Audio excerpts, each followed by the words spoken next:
Good morning, everybody. Welcome back to Ace Attorney Apollo Trilogy. We are of New Destinies, part like 82. I don't know. We just got done watching the state of the play from PlayStation.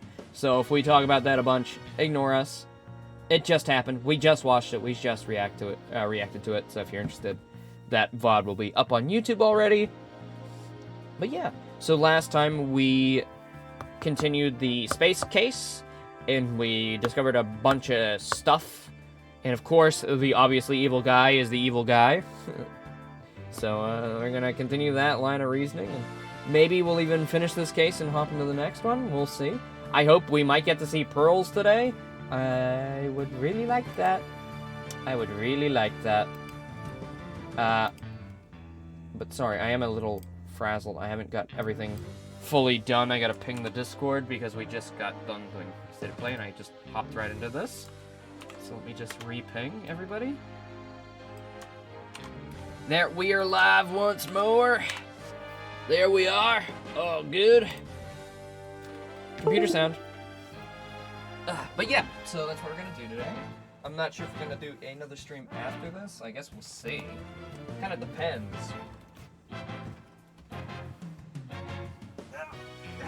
I definitely recommend watching the reaction if you're at all interested, because there was actually some pretty cool stuff there. We got to see the new FNAF trailer too. Pretty sweet. You know what? I'm gonna tie my hair up while I yap. Elden Ring Night Ring comes out on the 30th of May as well. So our May is very, very full with Elden Ring and Doom and other stuff. Be a busy month for us, especially if Switch 2 launches, because May and June are the two months that people are reckoning that Switch 2 is gonna launch. So we may be boned. We may be boned. I might be poor around that time. Hydrate? I really should. Yeah, I know. To be fair, we only have about a month before the Switch 2 Direct. Like a month and what, 10 days or something? What is the date? No, it's like a month and... It's the 13th. It's a month and it's a month and 20 days-ish. Like a month and 18 days. I don't have any sody pops. I'm running low on stuff. Only got water.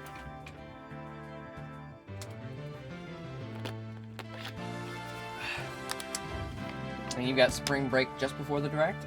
Fantastic. I mean, the next reaction stream is probably going to be that Direct. And that is going to be extraordinarily exciting, even though it's going to be at 2 a.m. This is going to be the opposite problem of today. Alright.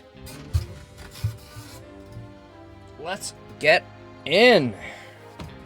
It's already getting a bit warm in here. Maybe that's because I've been yapping and yelling and screaming and scrimboppling. I don't know. Whew. I'll try and stream for a little longer without my fan on, but I'll probably have to turn it on during the stream.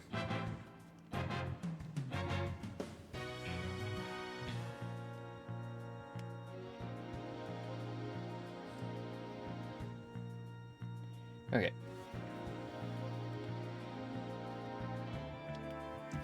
Director Cosmos, a new possibility has been presented by the defense.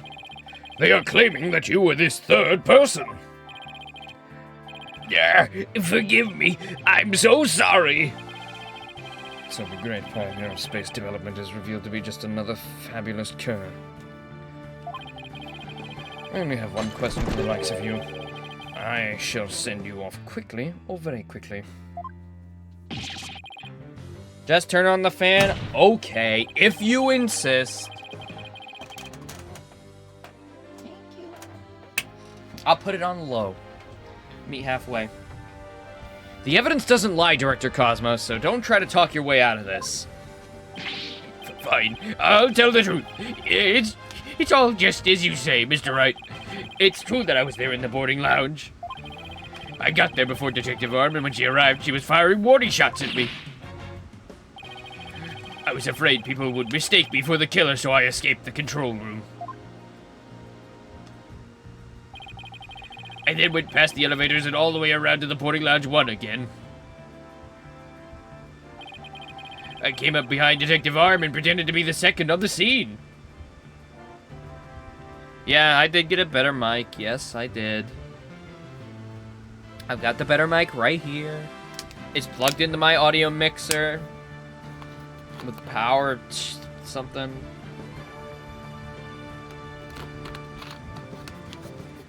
But, like, it's better audio suppression for things that are far away. For things that are, like, outside my house.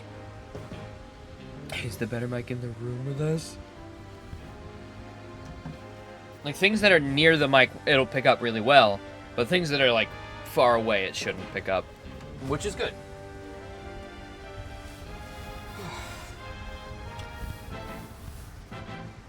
Ba-bum. Ba-bum. Ba-bum. I came up behind Detective Arm and pretended to be the second on the scene. What a troublesome old man you are, with such convoluted deeds and thoughts. I see. So then, are you still insisting that you did not kill the victim? Of course I am.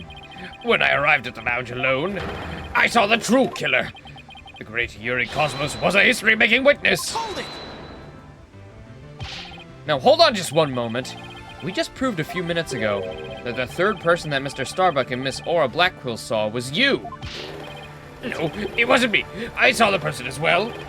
If I were the killer, why would I lie to cover for Starbuck? I would just leave him to take the fall. That's an excellent point.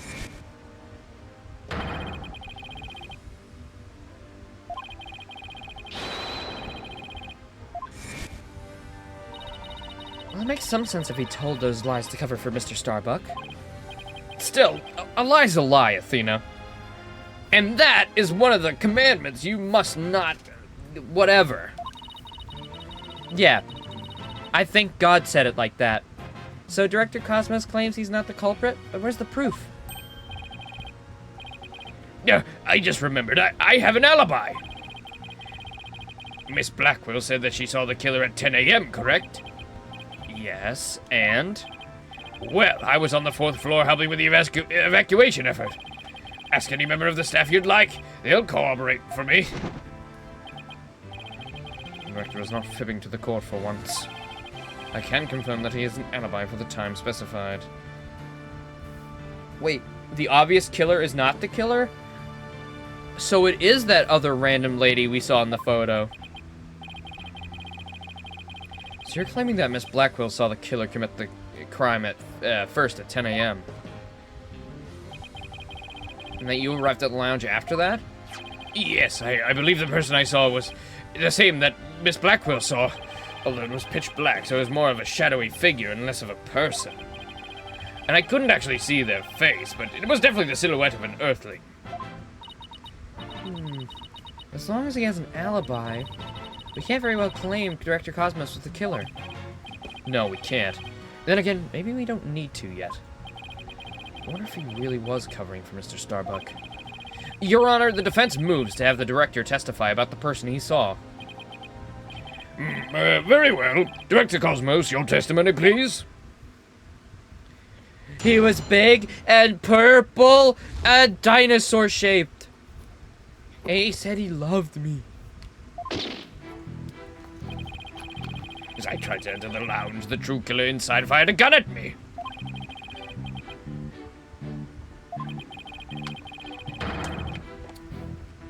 When I tried to get another look, they vanished into thin air.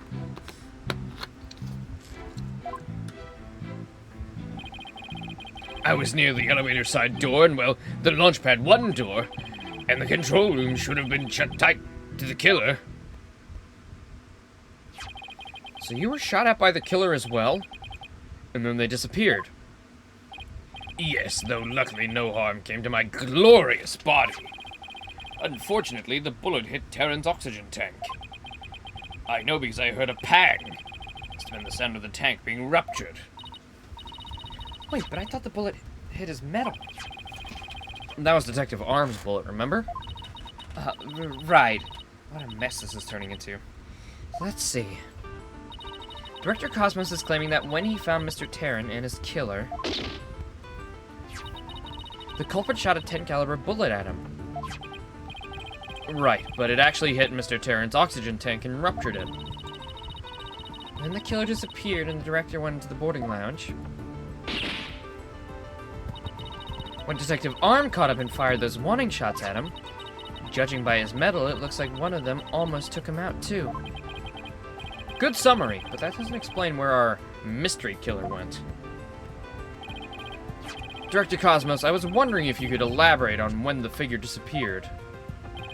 I'm ashamed to admit I tried to hide myself when I was shot at, but when I peeped back into the lounge, the real killer was gone. I rushed into the lounge straight away to investigate. What I found was Terran with a knife in his chest and Starbuck out cold on the floor. So we've got a culprit who vanished from the scene that had no escape route. Vanished without a trace. Truly like one of those great mysteries of the cosmos. Silence! A riddle of the ages, indeed. But I'd rather know how a fibbing leech such as you can be lauded as great. A great man is always misunderstood in his own time. But he must remain true to himself even if those around him don't understand. Wow, that might be the first true statement he said all day. But how do you suppose this person managed to vanish so quickly? Simple, because it was the space boy himself. When he was spotted by the director in Aura, he quickly feigned unconsciousness.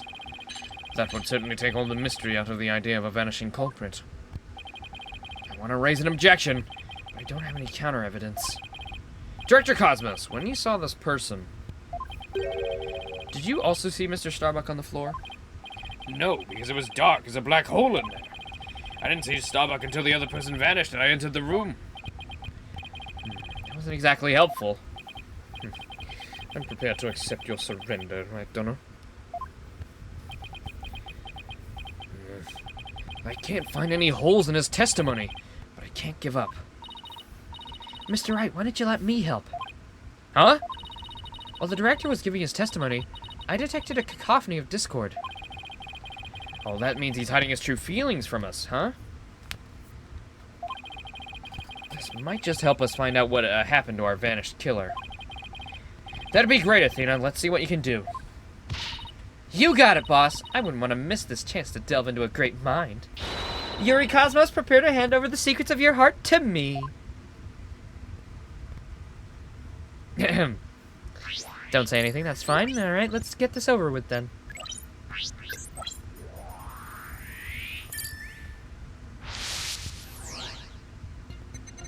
Bow, bow, bow, bow, bow.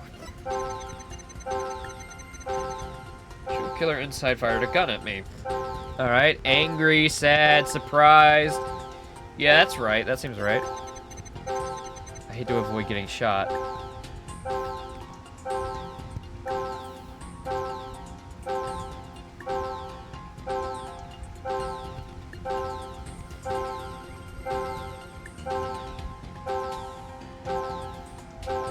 Hold on.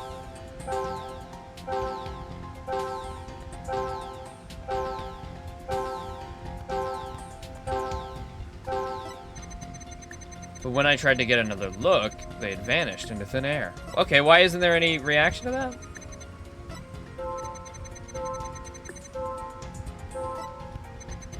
It was near the elevator side door. And the launch pad one door? Why is he sad about that? Correct me if I'm wrong, but you seem to be afraid of the launch pad door. The great Yuri Cosmos, afraid? And what basis do you have for such an outlandish accusation? Well, whether I have any basis or not, you seem quite distressed by it. I'm most certainly not. Director Cosmos! There's something about the launch pad door you're not telling us, isn't there? Ah, he's speechless. Looks like you hit the nail on the head, boss. I love how she calls me boss. It's very, I don't know. I like that. It's very cute. You don't just call him Nick or something. It's like, she's got a lot of respect for Nick. Maya fucking does not. It's working, boss. One more punch and it'll be a knockout. There seems to be one more emotion that's at odds with his testimony. Go get him! Okay, back in the Matrix it is. Time to pinpoint our way to victory.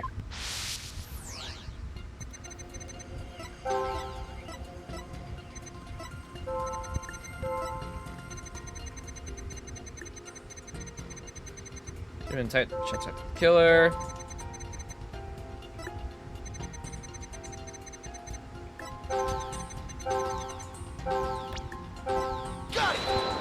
No, that wasn't it.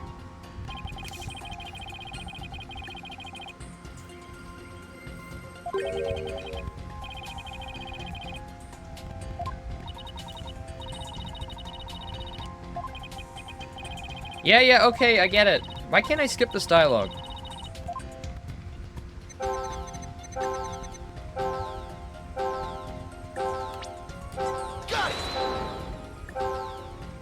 Is it not any of this?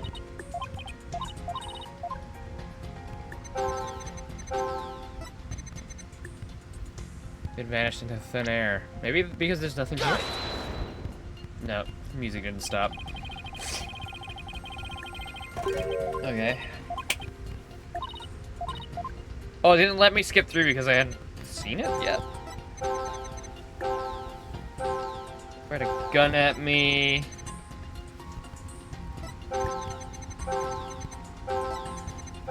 Had to avoid getting shot. But when I tried to get another look, it vanished into thin air. Oh, maybe it's because he's... Why isn't he surprised by this? There we go. You must have thought it was very strange that the killer had vanished into thin air. I did. That's the kind of thing that doesn't happen usually. And yet at the time, you barely registered any shock at the occurrence. What are you? Why are you? I can only think of one reason as to why you weren't surprised by the killer's vanishing act. You must have had a good idea of where they went, isn't that right? What? No, of course not. That's preposterous. Well, I could enter the control room, and the area beyond the launchpad door was filled with smoke, making it impassable. And as for the southern door, I was standing right there. Well, maybe they still just went through the Launchpad 1 corridor anyways. There was nowhere for the killer to run to.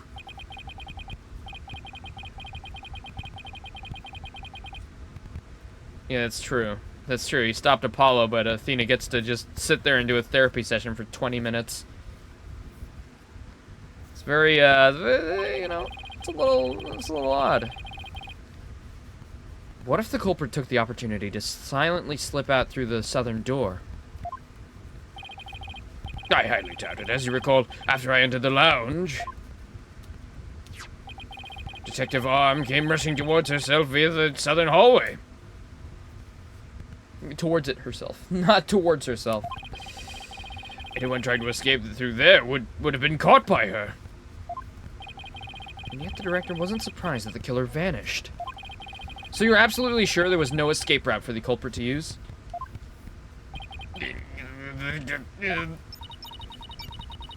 I'll just input those two pieces of data and... Yeah, yes! That's just what I wanted to see. Presto changeo! Less discord. Looks like we're on the right track. Thanks, Athena. Now to make sense of what we learned. Director Cosmos wasn't surprised that the culprit suddenly vanished from the lounge. Which points to the possibility that he knew where the killer had escaped to.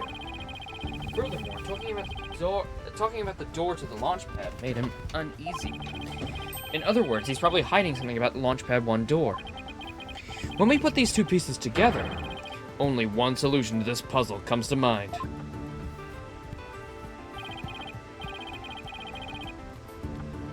Yeah, they escaped through the Launchpad 1 door. Take that! Culprit went through Launchpad 1 door to escape, didn't they? Yes, I mean, no! Disaster to starboard! We're going to crash into an asteroid! Master Tactician, you are not. But the area beyond the door was filled with smoke, wasn't it? True, but this still isn't the only logical answer there is. We can just figure out what the director is hiding about Launchpad 1. We should be able to iron out the logical inconsistencies. But that door requires fingerprint recognition.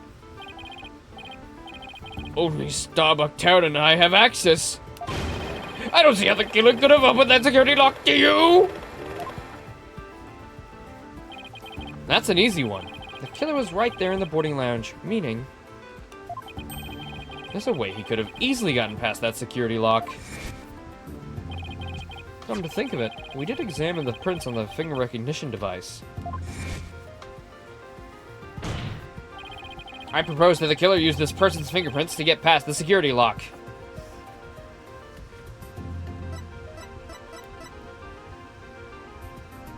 Probably Starbuck. That's... Mr. Starbuck was lying unconscious there in the boarding lounge. Anybody could have easily gotten past the security lock by using Mr. Starbuck's prints. And actually, Mr. Starbuck's prints are exactly what we found on this device's screen. Ah! Well, it looks like he does have something to hide about the Launchpad 1 door. Athena, get off the Discord call with Apollo. We're trying to win a case here. Listen, I know he's taking a leave of absence. I'm fine with you guys playing Minecraft together, but not during a case. Mr. Wright, we're about to fight the Warden. Come on. I don't have enough information to see the whole picture yet. You know, something just occurred to me. Would you like to hear it? Oh, yes, by all means. There's a security camera in boarding lounge 1. Right, the one that recorded the victim and the defendant. What about it, Your Honor? If the true culprit escaped into the Launchpad 1 corridor, then that might be recorded on the security footage as well. Then the mystery would be solved. What do you think of my logic? I mean, yeah, if it didn't cut off.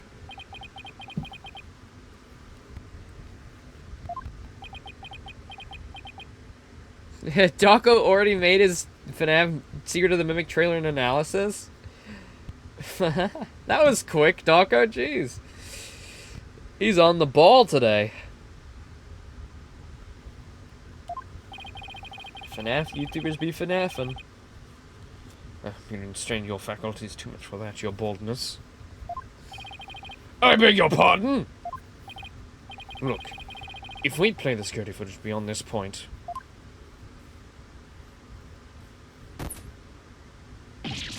Oh my, the footage cuts off.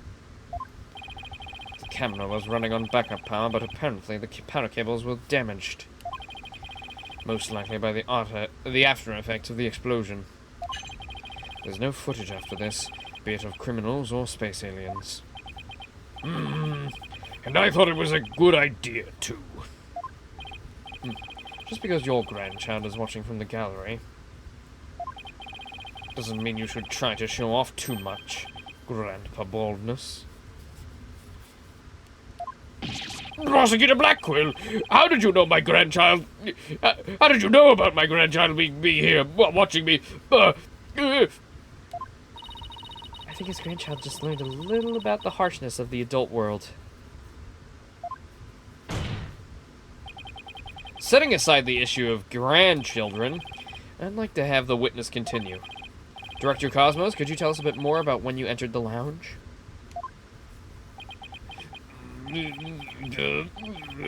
If I must.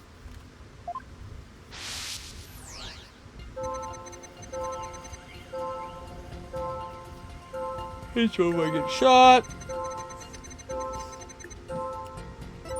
Into the lounge.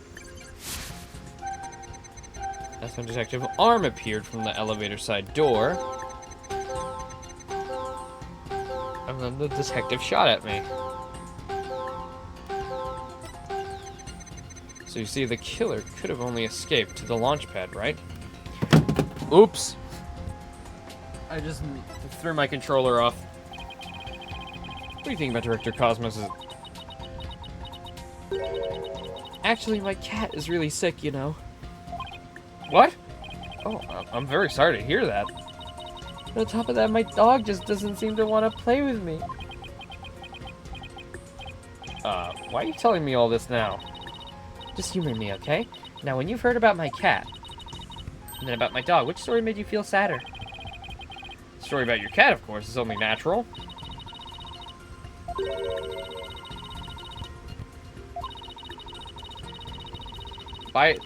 This is what I get for dropping my controller. I get fucking bullshit tutorial dialogue.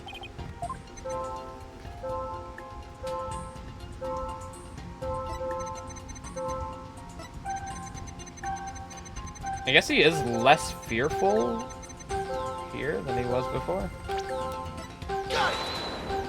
Nope. God, can I just skip all of this? Why do you make me sit here and let all the dialogue play out normally?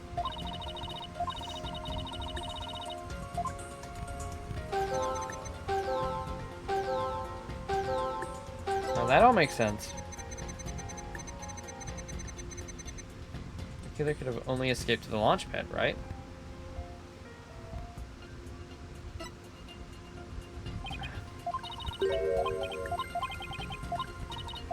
Oh, that's the wraparound? Oh my god, that is a long lap-around.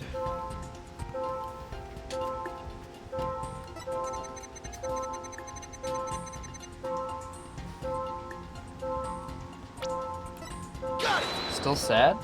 No.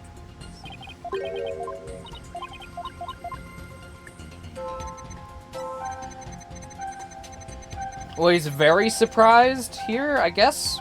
Is that it? Because he's fucking crazy surprised? I don't know. I didn't really...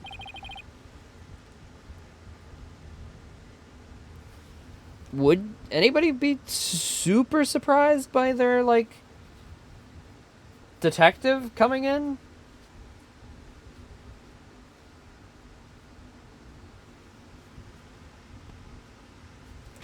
He's still on the segue through all this? Yeah, that is very good. That is very funny.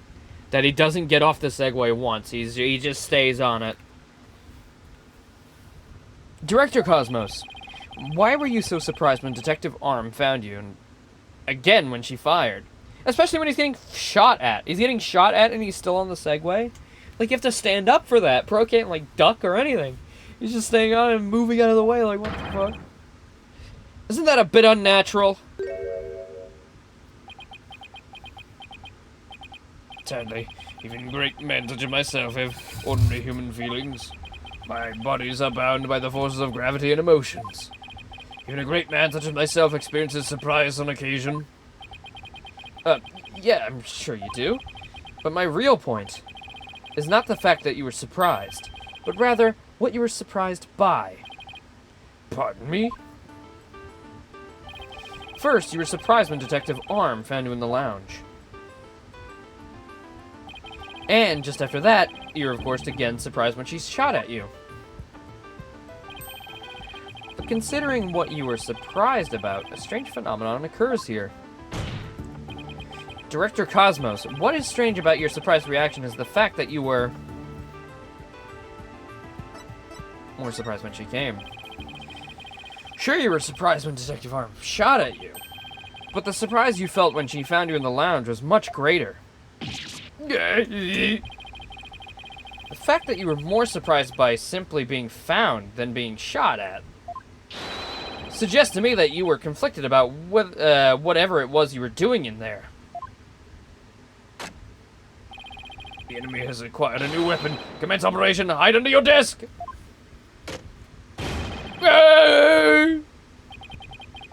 Please tell me I finally sunk his battleship. Boss, I'm getting less Discord now. That must mean... He really is hiding something about that launch pad door. Whatever he's hiding likely has something to do with the killer's escape. Why's my nose all blocked up? I wonder what it could be. If he was doing something suspicious around that door, maybe we can spot some change between before he came to the room and after. Detective Fulbright gave us a photo taken after the crime. Let's run a comparison. Let's see. This footage is of the door before Director Cosmos arrived. And this is how the door looked after the director entered the lounge. Hey, look at that. There is a change. Something's definitely different. Director Cosmos.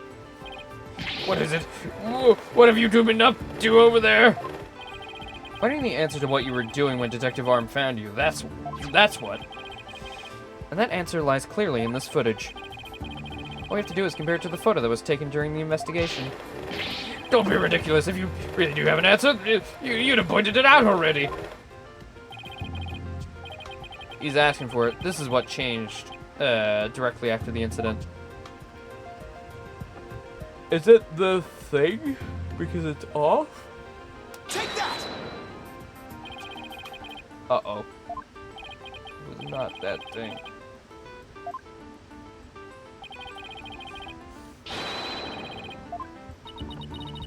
Is it the little plug? Is the switch on the side of the oven fucking knob? Is that what's changed?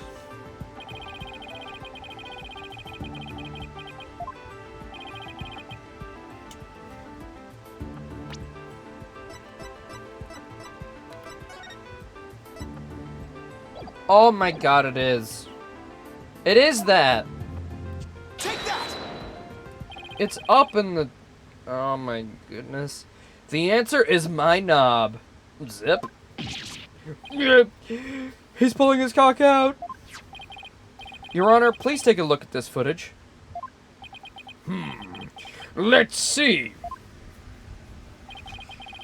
Take a look at the knob next to the launch pad door. As you can see, it's horizontal. Yes, it is, isn't it? However, when we investigated the scene of the crime yesterday, the knob was vertical. What does that mean? It means that some time between before the director arrived and after, someone turned this knob. And you know what? I'm going to take this as a little break. I'm going to go to the bathroom real quick. And you get to listen to this lovely music. I do have other music set up as well, but this is a banger, so you'll get to listen to this. Apologies for going super early into this stream, but to be fair, I have technically been going for like an hour and 40 minutes-ish, so apologies for the early exit from this stream. I'll be right back, though. Don't worry.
I'm back. Uh-oh, did somebody do a naughty? Did somebody do a naughty and had to get banned? Scarce hooker? Well, well, I mean, with a name like that, how could you not be doing some evil deeds? Scarce hooker? Wow. Listen, I'm all for sex workers, you know, I support you and all you do, but like, you know, we can't have hookers in the chat. You know, if you're coming in here and you're a hooker, at least be off the clock, you know? Snatch my viewers for your hooking needs. Get your hooks and my viewers, get them out of there. Alright. I'm ready. Let's go. Someone turn his knob!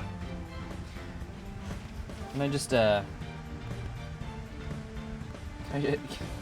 Wait, do I have anything? Okay, I've got this. Wait, I've got this. Perfect.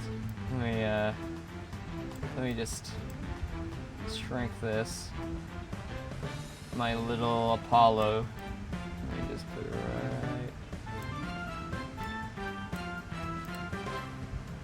Perfect. Perfect.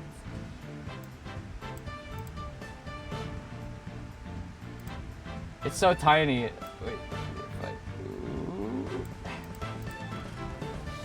Perfect. You can't even tell. Someone turned his knob. Wonderful. Yeah. After the scene was discovered, you were the only one who could have turned the knob. Come now, Director Cosmos. Let's hear what you have to say. What were you trying to do by turning the knob to that door? Fine, I admit it. You're right.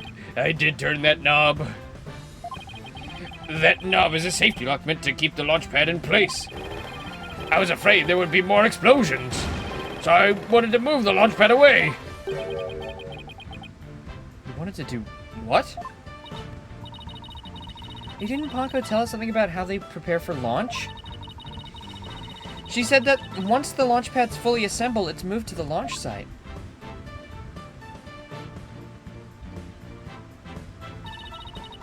But the safety lock in the boarding lounge has to be disengaged first.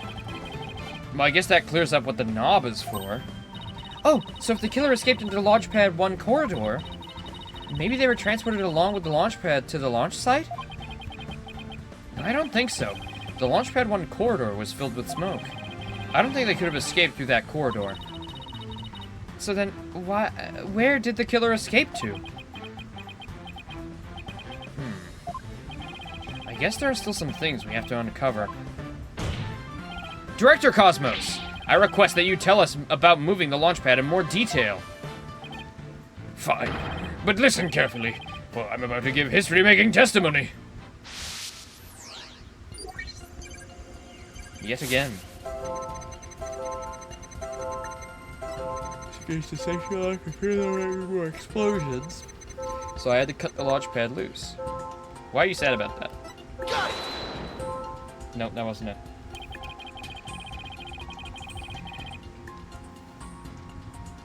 I guess it makes sense why you'd be sad about that. He's the director.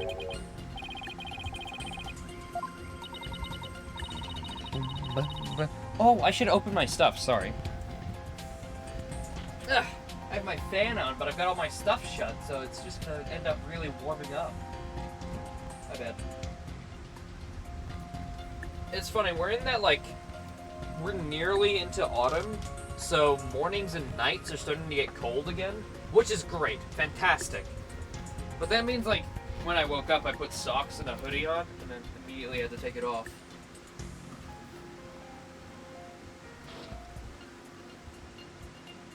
Ah. Ah. Alright, there we go. We're doing it live, ladies and gents. We're doing it live. Including blowing my nose.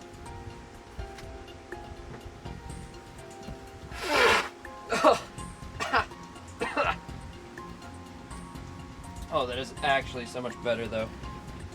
Oh, I can breathe. now my fan is blinding me. I don't know, but I think we maybe made a mistake, Mr. Wright. I think maybe you're right. Let's take another look. There must be an unexpected... Oh. That's not important. Surely the only escape the killer had was through the Launchpad 1. Why are you mad about that? Why are you pissed? Okay, that's not weird either, apparently. Okay.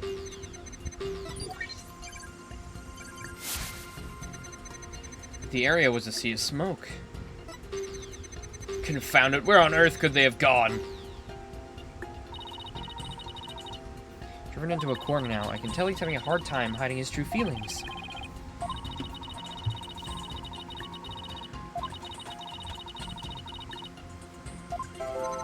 Alright. Well, he gets really mad at the end. Got it. No.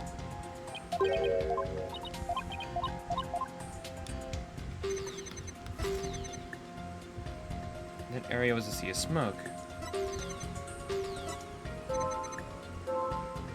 Cut it loose. Feared there might be more explosions. Wait, why is he happy about this? Got it. Wait, I didn't even check. I didn't even see that. Why were you happy? I had no choice but to disengage the safety lock? You make it sound like you were reluctant to do so. And yet, when you did it, you felt some joy, as if you were very pleased with yourself. How do you do it? How did you know? Everything as if you were there. Pretty impressive, isn't it? This is the power of the analytical psychology. So care to explain why you felt joy when you disengaged the safety lock? When I think back on facts we've discovered up to this point, I have to believe that you are trying to fulfill some hidden agenda. God, how did you know about that too? Yeah, because I'm more or less a pro at guessing. But you've got no proof that I had a hidden agenda. Even if I did, I would never ever tell you. So there. I know they say people regress as they grow older, but you, sir, take the cake. And how could you doubt a man with such great intensity, intelligence, and integrity? Silence.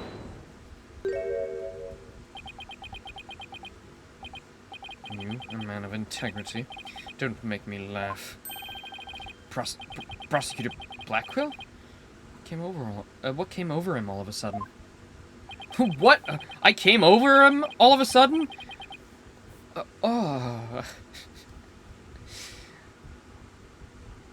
You spouted nothing but falsity since you stabbed at the stand. Not the kind of man that will be glorified in the annals of history. Ah, he said annals again. Not for greatness, anyway, unless you consider greatest barefaced liar an honor. Liar! His words bite harder than his blade. You moved Launchpad 1 after the explosions. My, how naive you are. You fail to realize how even the facts themselves have betrayed you. No, just a thought, but modern English can be your friend. And here's a thought for you. Immediately following the following. The what did I just say? The bombing. The following. New word unlocked. This time from me. Launchpad 1 was on the boarding lounge 1 side. The police confirmed this on the scene. What? Liar! He's still caught up on that. So that means the director didn't move the launch pad? Curse my judgment for calling history's greatest lie to the witness stand. Let us leave him to indulge in his lies and war games to his heart's content. Well, he just disengaged the safety lock. He didn't move it. Right? You'd have to, like, disengage it and then press a separate button to do that, right? Am I crazy? They wouldn't just immediately move the thing if you disengage the lock. Especially not if a lock is just a big, funny, twisty knob.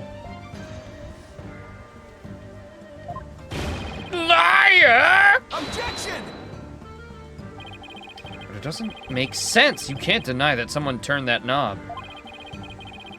And once the safety lock was released, I'm sure the pad must have went somewhere. If we chase down the truth of this issue, we just might find where the killer escaped to. Oh, sure, it must have went somewhere. We just might find out. Your arguments are nothing but conjecture, bluffing and wishful thinking. Stop chasing your fantasies and see reality for what it really is. Or you are not man enough to... Or are you not man enough to, boy? Ah! Talk about hitting below the belt. Youngins these days. I don't understand it. I'm sure Director Cosmos must have moved the launch pad. The knob was definitely turned after he came into the lounge. The launch pad is right where it's supposed to be. Ah! Wait. Maybe I have it all backwards. What if the director turned the knob not to move the launch pad away, but to bring it back to where it was supposed to be? What are you blathering about? What if the launch pad was at the launch site before the incident? I'm dying? And then after the incident, Director Cosmos moved it back to its usual spot? All he had to do was turn the knob to call the launch pad back. Okay, that is just the whole system. Alright. Any security problems with that? Okay. And it would be right where the police found it. Yay! Hey, he actually cut off his little hair. That was cute.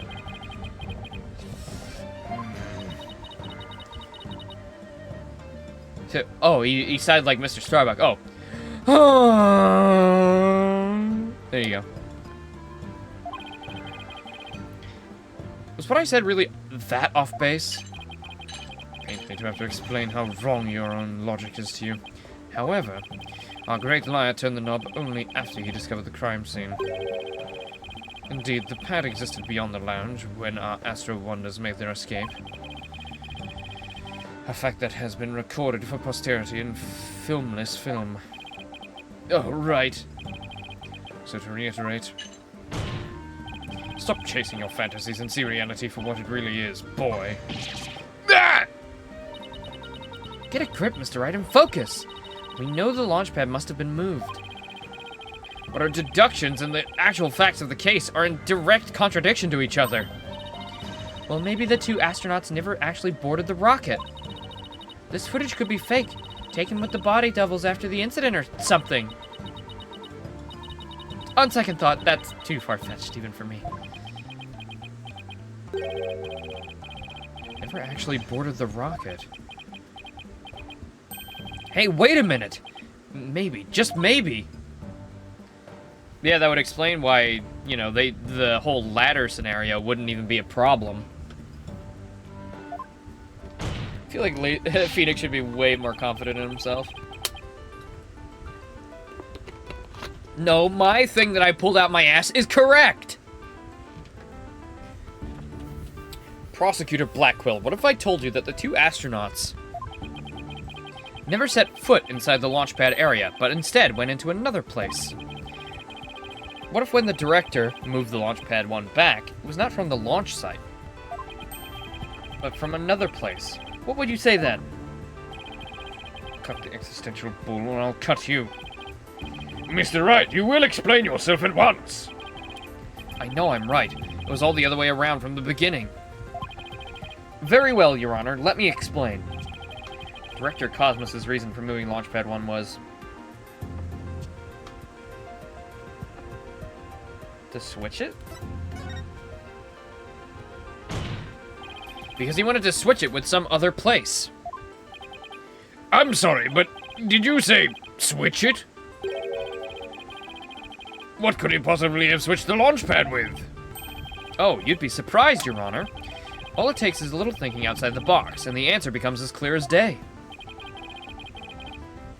The Space Museum! Take that! Launchpad 1 was switched with the Space Museum. In the past, the Space Museum was the Launchpad number 2. It has all the same features as Launchpad 1, and can even be moved to the launch site. meaning the Space Museum and Launchpad 1 can also be switched with each other. You can't mean... The rocket the astronauts boarded was not the one in Launchpad 1. It was the one in the Space Museum!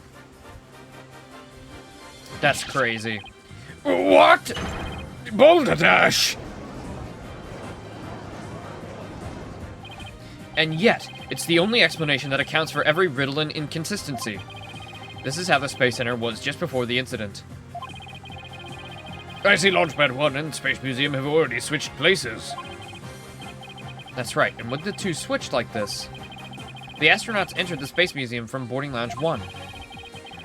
This allowed the true killer to enter Launchpad 1 from Boarding Lounge 2. And set the bomb on the rocket. Come to think of it, the door to the Space Museum from Boarding Lounge 2... Welcome, welcome. The Space Museum is open to the public every day of the year from 9 a.m. to 7 p.m. Exactly. Anyone could pass through the door to the Space Museum. There's no fingerprint recognition system on the door. In other words, the two launch pads switched like that. Someone other than Mr. Starbuck could have easily planted the bomb. After setting the bomb on the rocket, the culprit snuck aboard boarding lounge number 1 and waited there, concealed. In order to kill Mr. Terran when the two astronauts emerged from the Space Museum.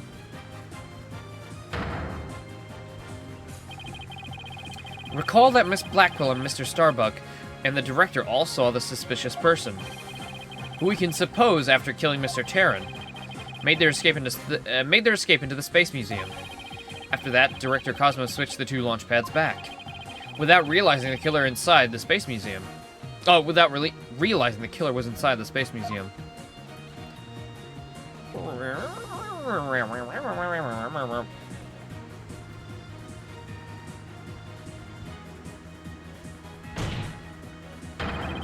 The killer then left the Space Museum and made a clean getaway.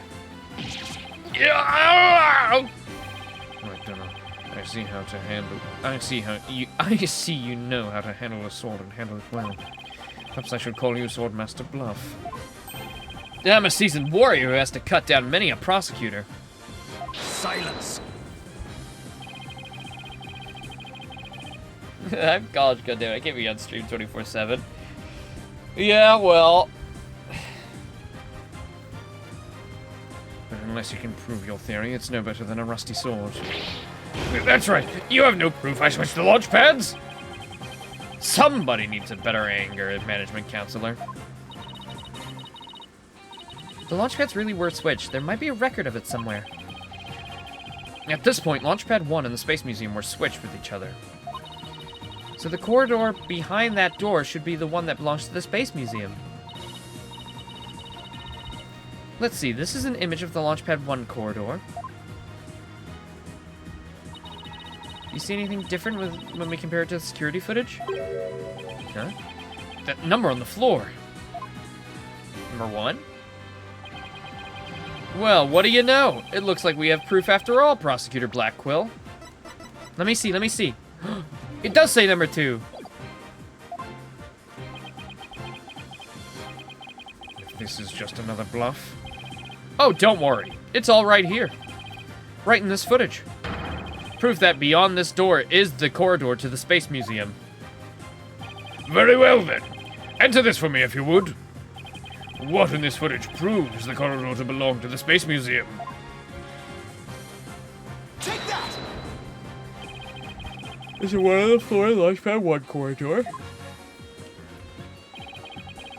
But take a look at the floor in the corridor in the security footage. Do you see the number on the floor behind the astronauts? It doesn't look like a 1, does it? That's because what you actually see is part of a 2. What? What? Why is it a 2 and not a 1? That's because the corridor you see is the one to the Space Museum. And so that means the corridor in this footage was not filled with smoke. That's right, because the explosion didn't occur in the Space Museum.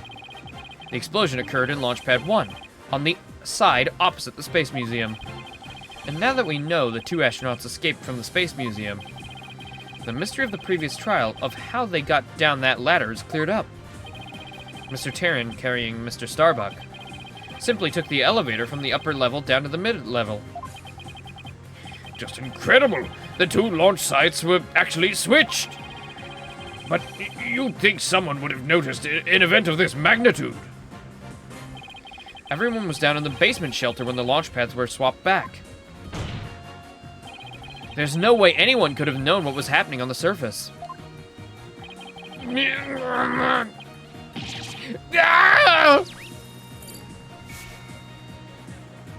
Was he helping the killer?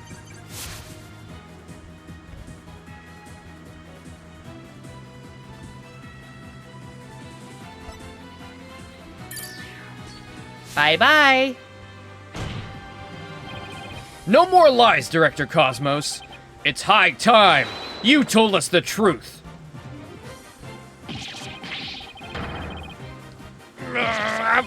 My honor, my glory, everything is slipping away. Time to deploy my ultimate weapon.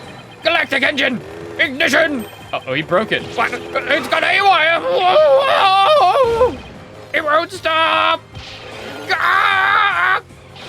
Never my stars, my glory. Ah! Ah!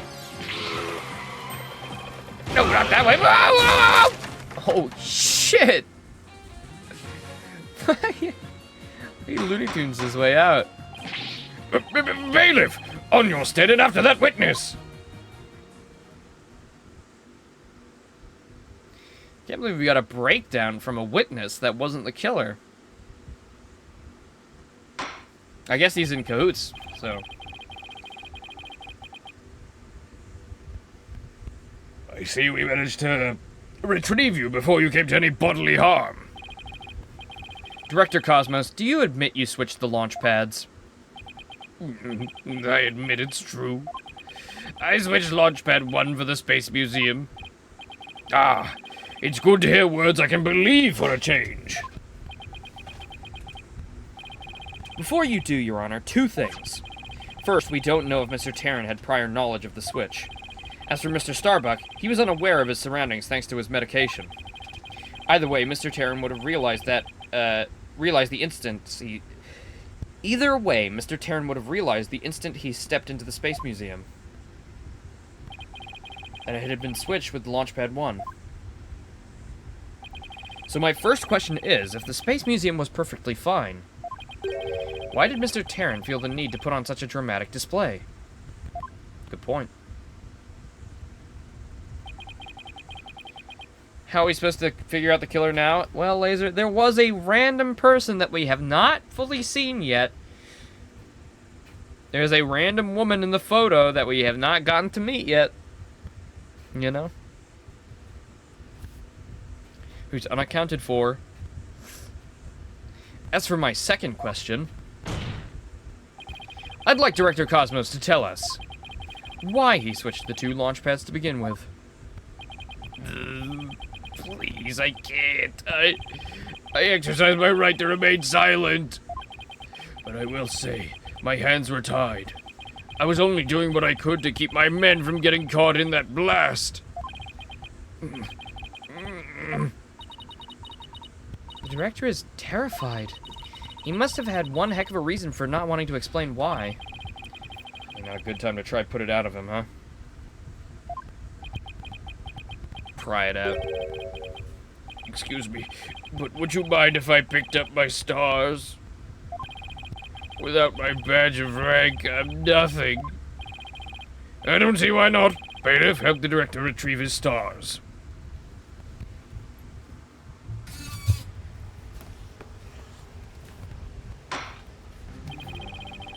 It appears the possibility of a culprit other than the defendant has presented itself. Mr. Starbuck, is there anything you'd wish to say? I don't get it. You don't get it? What don't you get? Director, why did you do all that? From the very beginning, you never meant for the launch pad to go ahead, did you? You tricked us! Mr. Starbuck. Starbuck, me boy. I'm sorry, I can't tell you the reason why. but I had to do it to protect the Space Center. Director! Will I ever get the chance to go into space again? See? There's that random woman that we haven't met yet. A little suspicious. Yes, of course. I won't rest until it happens. I will get you into space again, my boy. Then my dream is still alive. Silence. Shut the fuck up, you bitches. Get it on. Where's the fucking killer? I'm bored. Next case. You're not going into space, Starbuck. But prison. I won't have it any other way. Why are you so hung up on him? Yes, I accept that the launch pads really were switched. And if there was a third person at the scene, I suppose they could have escaped. But I have yet to see proof that this third person's escaped via the Space Museum. Oh, hey, that's a good point. Ah, he's right. I don't have any proof.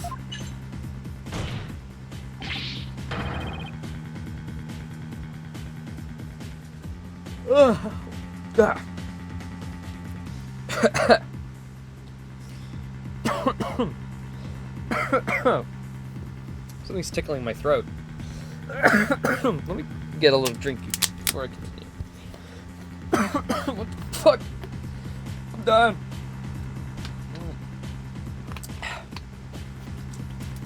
Starbuck, you will spill everything you know. Me? Where did you get those bombs? Tell me now. And if you don't, my blade shall feast on your blood. If I'm gonna die, I don't want to die in space. I have to do something. Solomon Starbuck, prepare yourself.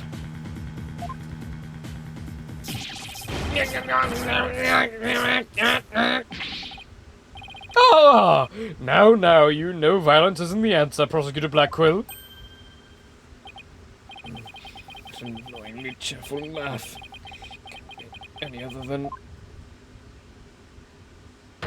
Hello, everybody. My name is Markiplier, champion of righteousness, Bobby Fulbright, here in Justice We Trust. Detective Fulbright? Sorry to keep you waiting, Mr. Lawyer. I hope I'm not too late. I don't believe we had an appointment. I tried to hurry, but I ended up helping a little old lady cross the street. And then I had to break up a cat fight, I tell ya. Justice is a sure full-time job. Was it a fight between cats, or... Why are you here again? Ah, because the defendant isn't the culprit. And I came to make sure of that. That justice is served. I don't have any idea what you're talking about. Fulbright. I always thought you were a bit touched in the head. But have you finally succumbed?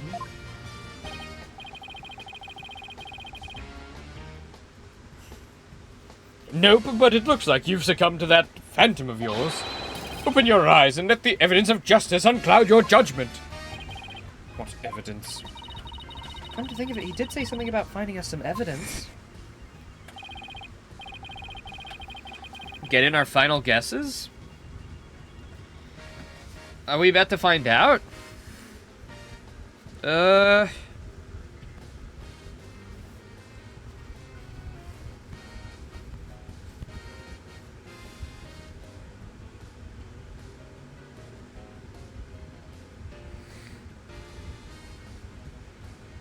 He has the ultimate decisive evidence? Oh, shit!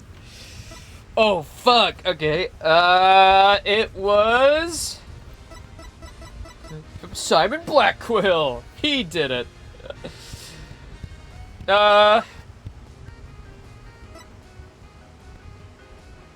Could it... No, it can't be Yuri if he did do all that. I mean... I'm gonna be really sad if it's Aura, because she's super hot. I will not back down. Maybe Clogco did it.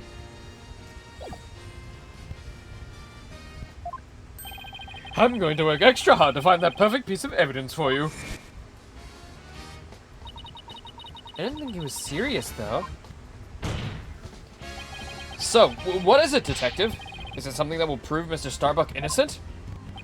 It is indeed. Have a look at this. Oh shit, it's the lighter. What's this? A lighter? That's right, a lighter thought to have been used by the culprit, no less. The Space Museum's cleaning robot picked it up. It has the victim Clay Terran's blood along with his killer's fingerprints on it. Whoa, what?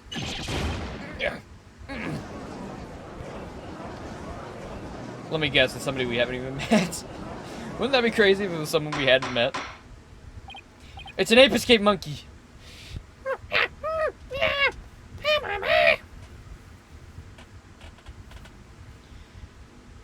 Order! Order! Detective Fulbright, can I assume that the fingerprints don't belong to the defendant?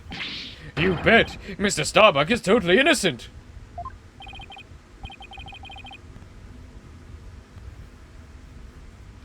This is it. This is what I needed.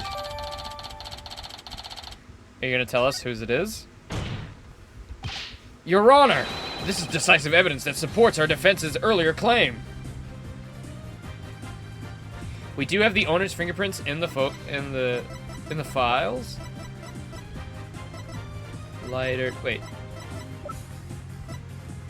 We did get the fingerprint files, but where is it?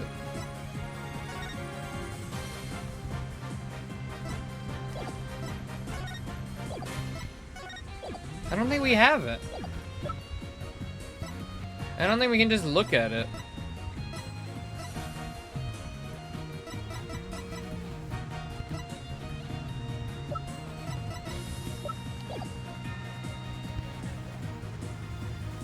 Your Honor, this is decisive evidence that supports the defense's earlier claims. In the profile sections? How do you look at their... You have the owner's fingerprints in your files. We have met the killer. Okay. Is that what you're saying? We have met them.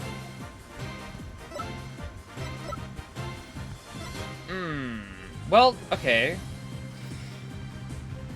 If Aura's telling the truth, then she was on a ladder looking in. But that could be a lie, I guess. But but anybody could corroborate her being there, because she was climbing down the ladder, being evacuated.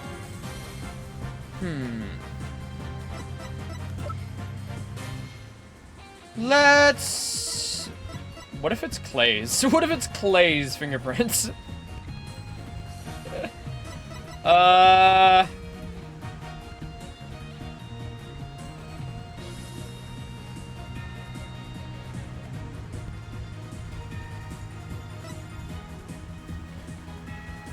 I'm not sure. Let's see. Your Honor, this is decisive evidence that supports the defense's earlier claim. Explain yourself, Mr. Wright. With pleasure, Your Honor. Recall where this lighter was found.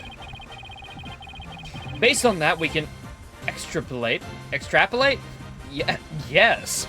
We can extrapolate that after the killer murdered Mr. Terran. They escaped with lighter in hand into the Space Museum, where they dropped it.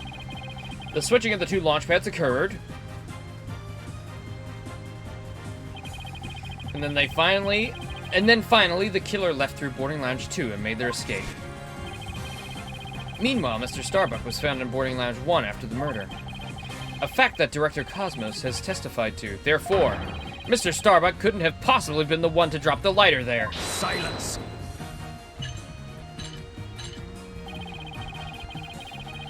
Well, if it's genuinely not Cosmos, then it has to be Aura then.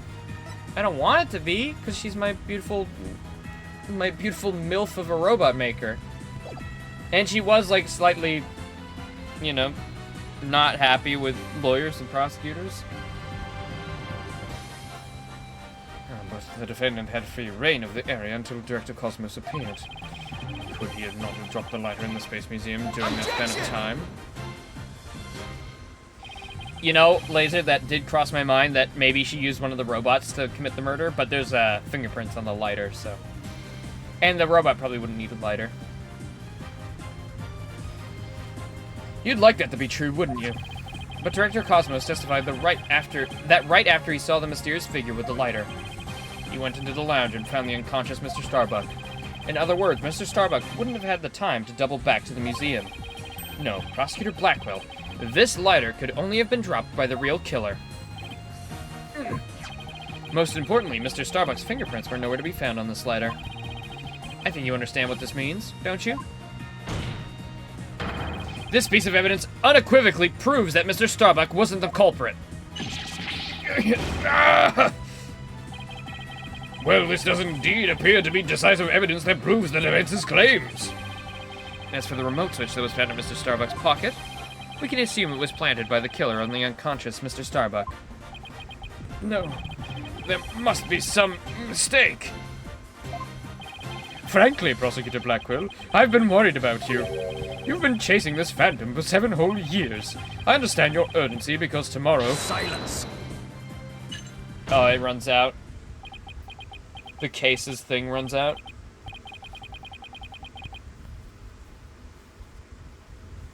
Of course. Makes sense. Tomorrow? What about tomorrow? Does Elden Ring Night Rain finally come out? Maybe the Switch too. Given the body of evidence, I think it's safe to say the defendant is innocent. In light of the fact that it was impossible for him to have committed the crime, a few unanswered questions remain, so I look forward to seeing what you two uncover. But for now, the court finds the defendant, Solomon Starbuck, not guilty! Wait, we don't get to... But... Okay, but who... But... Wait, but who's the... But... Wait, but... Wait, who's the killer? But... Who... Okay. Yes, we did it, Mr. Wright! Looks like we pulled it off somehow. Some help from Detective Fulbright. Mr. Wright, Miss Sykes, thank you, and please thank Apollo for me too. You're all the best. I wish we could tell Apollo about Mr. Starduck's verdict right now. Yeah, me too, but that's gonna have to wait. Now that a verdict has been reached, I'd like to bring today's trial to a close. Court is adjourned. But whose fingerprints were on the... Objection! Just going to leave me blue-balled.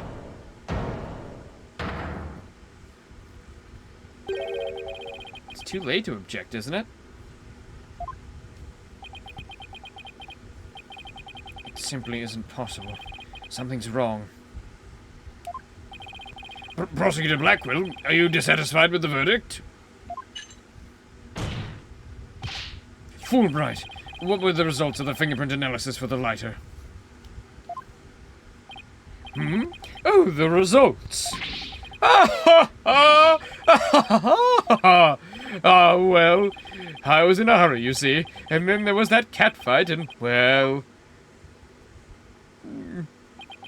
I kinda got carried away when I heard the prints weren't Mr. Starbuck's, so... I've yet to read it. Prosecutor Blackwell, can you read out who the prints belong to? Upon thorough analysis, the fingerprints belong to Phoenix Wright. were found to belong to Athena Sykes. What? What?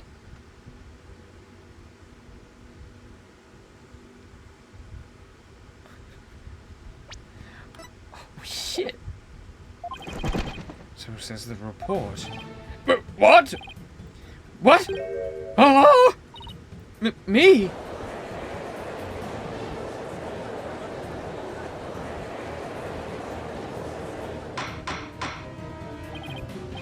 Order, I say! Order! Miss Sykes, tell me you have an explanation for this. We just finished proving that this lighter could only belong to the killer. So finding your prints on it can only lead us to one grave conclusion. I don't know how they got there, but I know I'm not the culprit. What were we doing on the night of the 18th? What were we doing? This can't be happening. We built up our argument piece by piece. And I don't think any of our reasoning was faulty. So this is case 5. I see. Defending Athena. So how could it have led to this?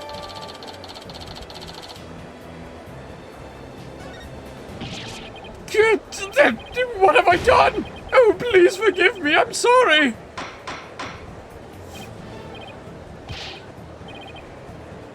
I'm guessing the actual killer is probably this phantom from the case 7 years ago. And we gotta figure out who that is. Because Athena did seem to have had, like something to do with the Space Center. Do I knew the Phantomies? I don't know. I don't know who the Phantom is. Because maybe we haven't met them yet? Order! Order! Detective Fulbright, stop your crying! What in the world is happening here? It's like the whole world's gone mad. Order! Order! I will have order!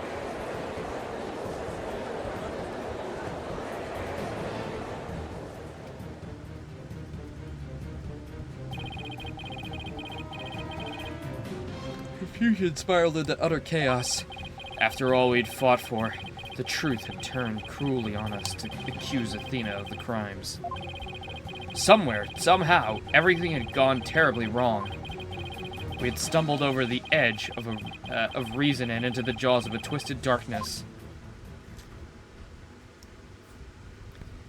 Is this what Apollo was warning us about because he knew of that? It's like, hell no, I ain't being a part of that. I'm gonna find out the, real evidence. I'm gonna find the real guy. Seemed he had a hunch. Turnabout for tomorrow. So this is the one with Pearl in it? Also, this is the last episode, isn't it? Except for the DLC, of course.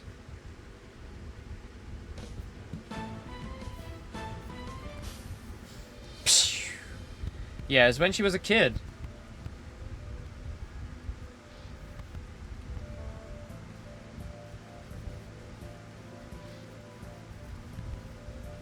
Oh, this is gonna get crazy!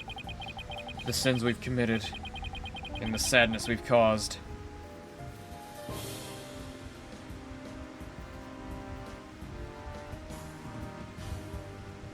Black Quill, slicing.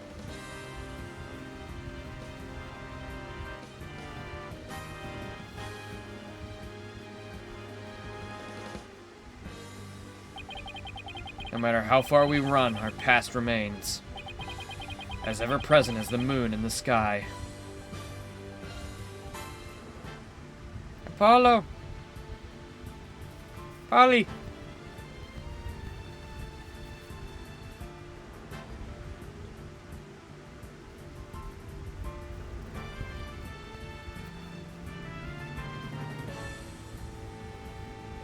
I really want Phoenix Wright and Apollo in Smash now. Like, please, can we get Echo Fighters of Apollo and Wright? With an old costume for that? It looms in wait for the day when we are forced to face it.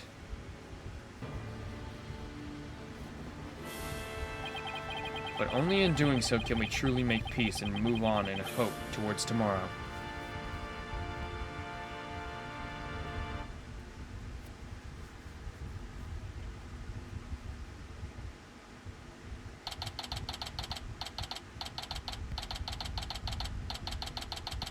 You have to come clean about something? At some point in this game, you told a lie about something in this franchise. I won't say what, but I have told you something that's untrue at some point. On purpose? To mislead? To give us a little tricky trick? A little tricksy-dixie?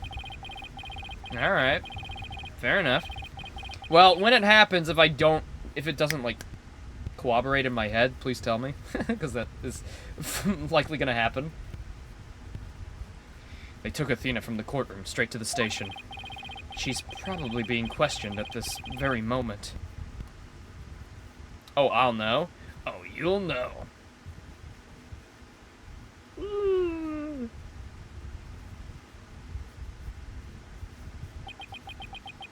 It's not about pearls being in this last case, is it? You didn't lie about pearls existing.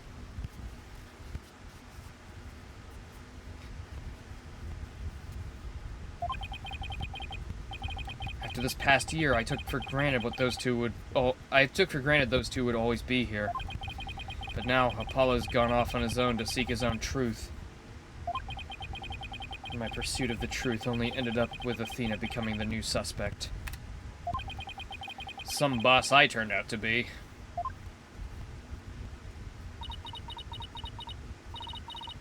It's even quieter in here than usual. Yeah. It seems so empty, too. I just don't get it, Daddy. All your reasoning during the trial seemed perfectly solid. Yeah, and I still believe it was. At least based on what we know. But now Athena is the one who's being accused.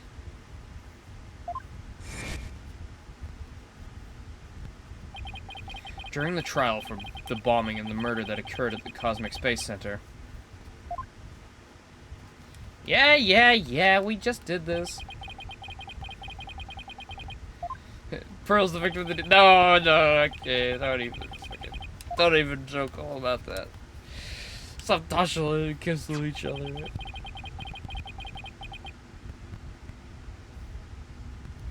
Athena's prints were found on it instead.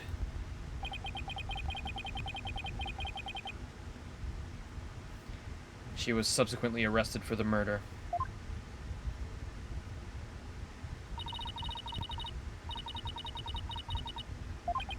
Oh, whoops. Sorry. Didn't mean to do that.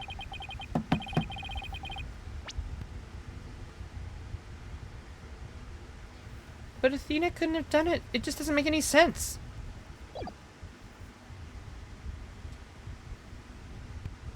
No, none of it does. I've been racking my brain, but I just can't figure it out. Yeah, where's the flaw in my reasoning? What have I got wrong in this case? You know, Daddy, if Athena was here, she wouldn't just be sitting around thinking. She'd be out there doing something. You are going to defend Athena, right, Daddy? Of course I will! And thanks, Trucy. I needed that push. Trucy's right. The trial's tomorrow. There's no time to waste. If I'm gonna prove Athena's innocence, better get out there and find some evidence. Off we go then. We're on a hunt for evidence that'll prove Athena's innocence. I don't think that's the lie he told, Laser. I don't know if you're also being a jokester. I think Pearl's probably here.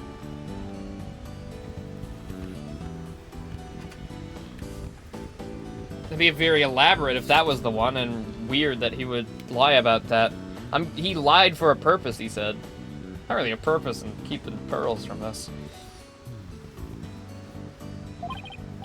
Great, but before we go, I'd better tidy up the evidence I have on hand. Tina's probably still in the middle of being questioned.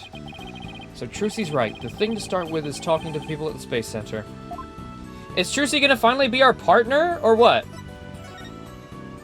Am I gonna be alone? Bring Trucy with us? Hello? New partner. My daughter? Come on.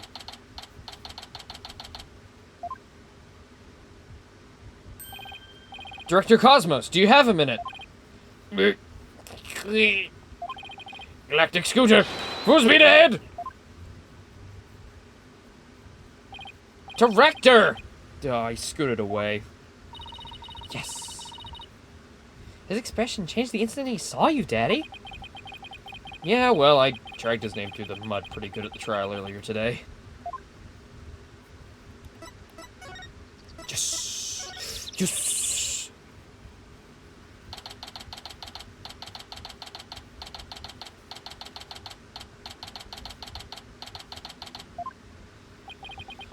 We were here only yesterday. Oh, hey! Mr. Starbuck, you've been released, huh? Yep, and I came straight here. It's all thanks to you and your team, Mr. Wright. You've given me a second chance to fly into space again. I can't thank you enough. Except... What's wrong? Thought he'd be happy to be acquitted. As I was coming out of the detention center, I saw Miss Sykes. He saw Athena? I was at a loss for words. I didn't know what to say to the poor girl. And then, you know what? She flashed a peace sign at me. Aw. Congratulations on your acquittal, she said. Now you can go back into space someday. Yeah, Athena's based. Yeah, that sounds like Athena. I can just picture it. But I saw her eyes. They were red and swollen from crying. She's gotta be suffering! She must be so worried! And yet she went out of her way to be nice and give me that big smile. And then she flipped me off and said, "Go to hell," and I said, "Rude."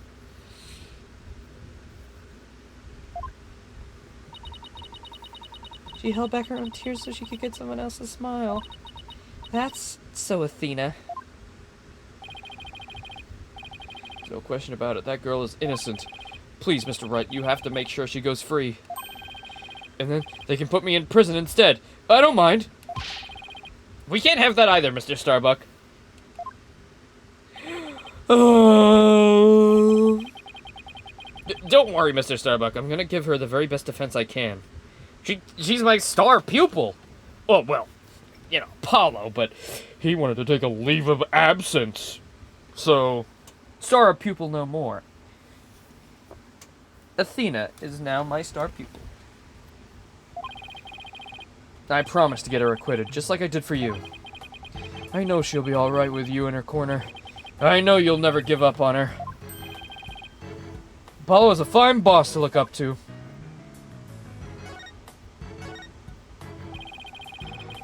I still can't believe Launchpad 1 was switched with the Space Museum.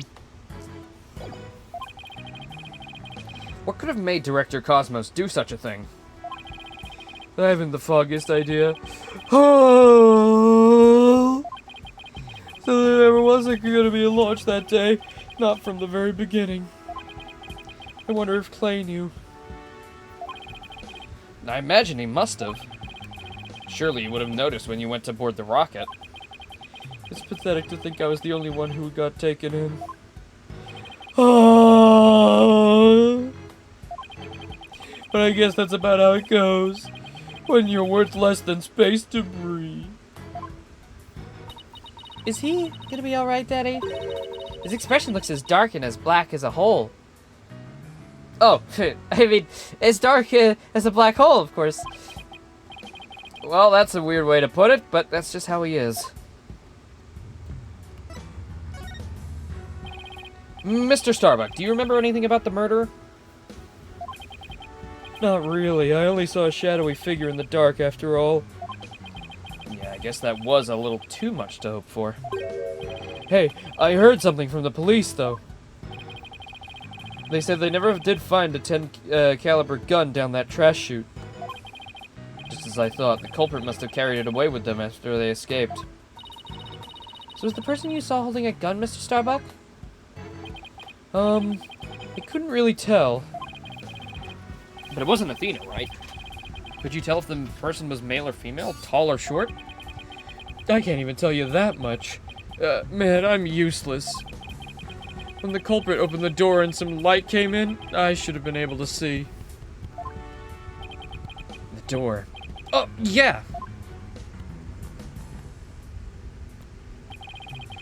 As I recall, I opened this door here, so you made their escape.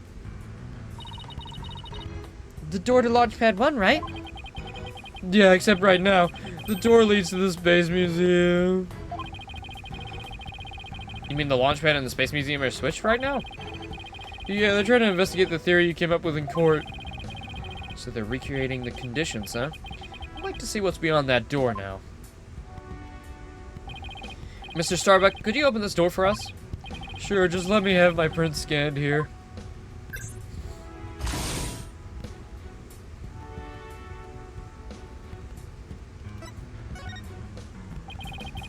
Does the launch pads get switched back and forth a lot? Well, back when the Space Museum was launch pad number 2, they used to switch the pads around at times. But these days, launch pad 2 is used for a tourist attraction, right? Right. Because, quite frankly, the Space Center needs the money. I hear you. I'm sure are tough. Daddy, let's go check what's beyond that door. Sure, let's go. Oh, by the way, when are you paying us? Trucy, stop fooling. Wait, when are we getting our payment? For your defense? You are an astronaut, after all. Okay, well, I'll bill you. Hey, why don't I come along? I can show you around.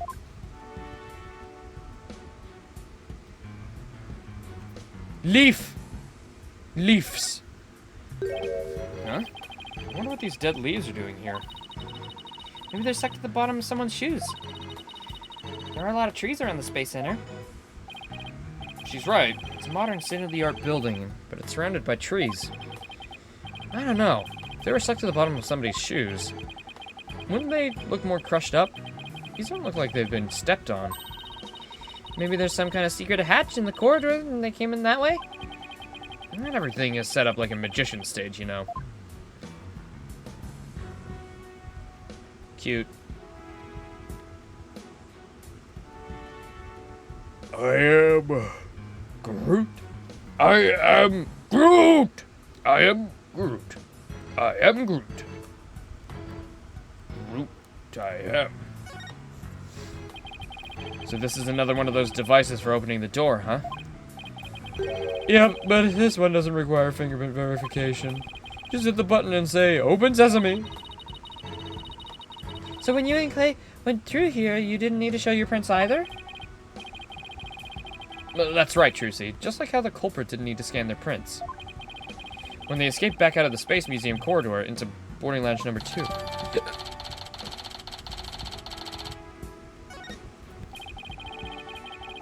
I don't see anything else that jumps out at me.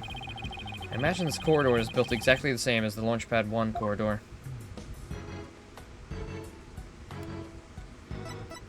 Da-da, da-da, da-da. Why can't we go to the museum? The museum. Maybe now we can do the detention center? Nope. We're just here, happy as can be. Ba-ba-bum-bum-bum-ba-ba-bum. Where is Pearl? I demand Pearl. Curse the wretch who sullied my good name. Reverse course and speed. Away. Director Cosmos, wait! I'll handle this, Daddy. Take that! The mobility system has been compromised. Wow, Juicy's knife throw was a direct hit to one of his tires. And the streak continues. Aw. Maybe I should have kept a closer watch on what trick she's been practicing.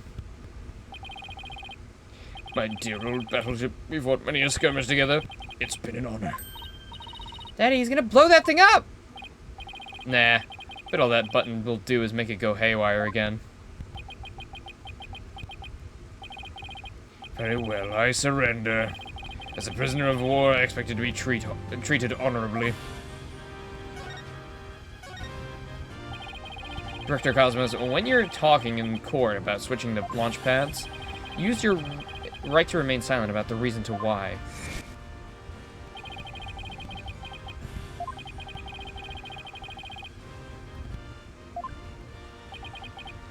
Ba-ba-ba-doo.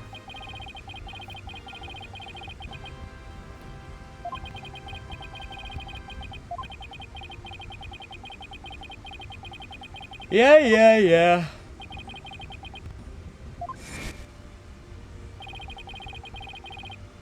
The center of the cosmos is shrouded in mystery, but I don't have any secrets left. Now that my battleship has been destroyed, and I've been taken prisoner... Okay, 3 Cyclops. But what about Psylocke? From X-Men. Is she here?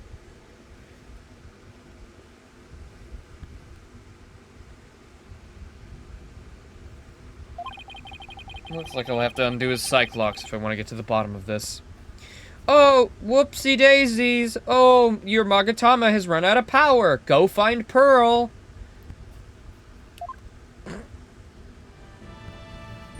Take that! You need to recharge it. Go talk to your friend Pearl.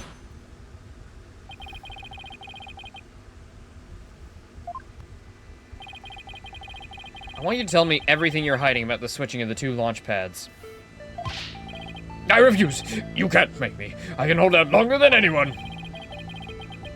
I hope I'm never like this when I'm old. Now, let's see, where to start? No, considering how Mia died, you probably won't make it. This is how you explained your motive for switching the launch pads. You did it to fool the bomber. To save the astronauts?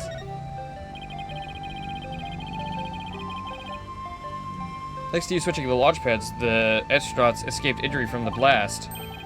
Instead, they safely boarded the museum's rocket, far away from the actual explosion. My astronauts were raring to go out and do on an authentic adventure in space. How do you propose I had them board a fake rocket without them noticing? I agree, you couldn't have done it without help. For one, they would have figured it out by the instant they walked into the Space Museum. Bet Apollo will come back last second with decisive evidence. It's a good chance. You figured you could fool Mr. Starbuck once he'd been drugged with his medication, but without the help of this person, it would have been impossible to pull off your plan. Without the help of this person. Maybe Clay. Take that! Yeah. You must have gotten Mr. Terran to help you. He stole the tranquilizers from his mentor's locker and slipped them to him.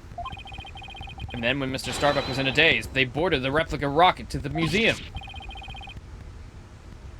Someone please help me. There's a poor prisoner of war. How's he able to spin around like that? If you really wanted to save the astronauts' lives, shouldn't you have just called off the launch? If I could have done that, do you think I would have gone through all that trouble? So he must have had a compelling reason why he didn't call it off. But how'd you know to switch the pads in advance of the bombing incident? Well, that's because I was warned in advance. Once I received that warning, it was my duty to ensure my astronaut's safety.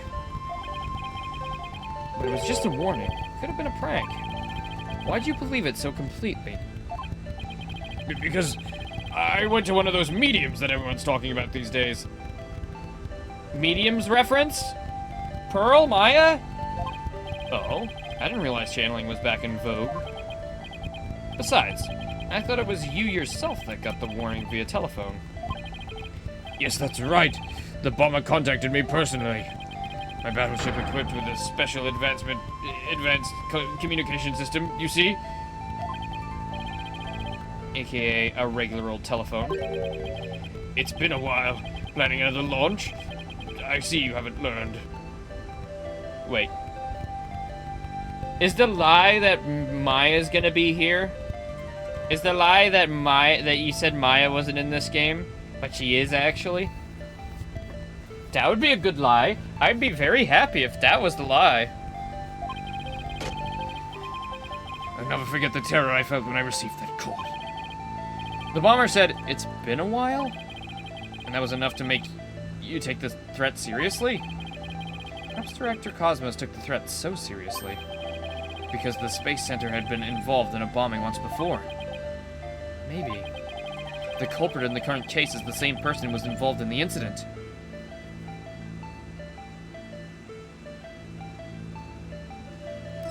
The Hat One Miracle?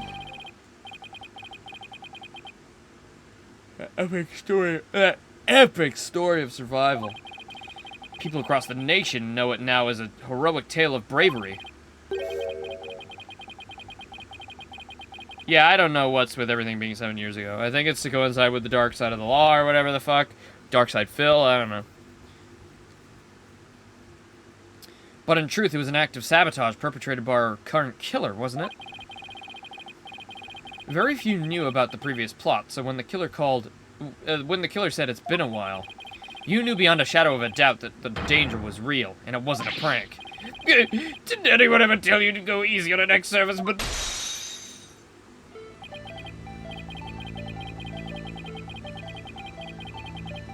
Yes, the Hat One miracle really was a desperate battle against an act of sabotage. I even lost the life of one of my staff members in the fight. Sabotage, murder. So this is the ugly truth behind the Hat One miracle. Wait! Maybe that lady in the picture is the one who died. He did say staff. That would make sense if she was the one who got killed. Oh, that's really sad. I thought she was the killer. I let my guard down. I thought the saboteur had been caught, and that the case was closed. Wait a minute.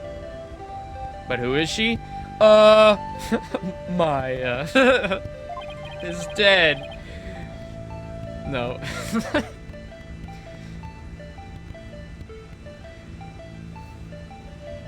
The murder at the Space Center 7 years ago.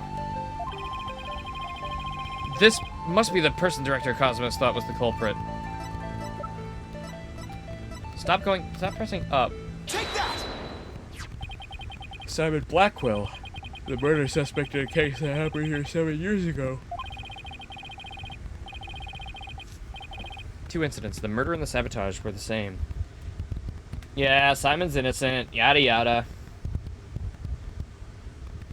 But why is he played into the villain role and keeps trying to cut people up? This is because he spent 7 years in prison. It's supposed to reform people, not unform people.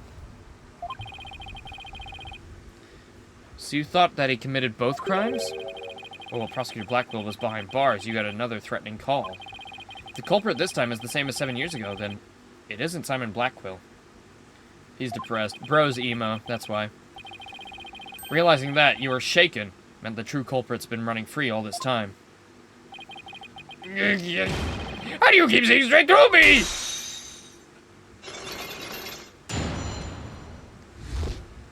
This guy's a goober.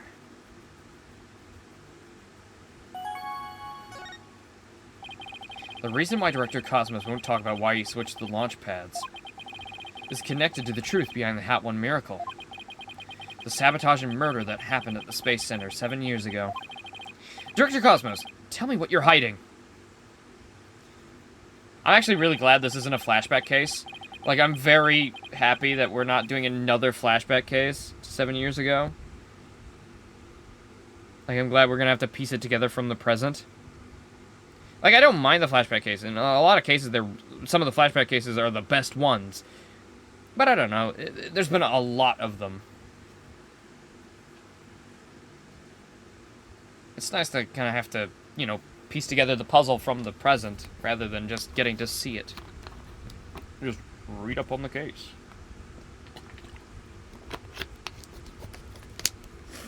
I think the best one probably still is that, the one with Mia. I think that's probably still the best flashback case. Followed by probably the one in Investigations 2 with the confectionery contest. That one was fantastic. With Edgeworth's dad. If you really wanted to understand the reason I decided to switch the launch pads.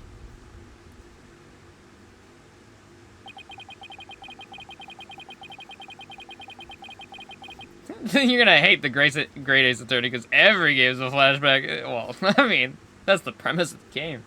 I don't hate the flashback cases. There's just been a lot of them, okay? Especially with this game having 2 flashback cases after the start. It was just a little annoying.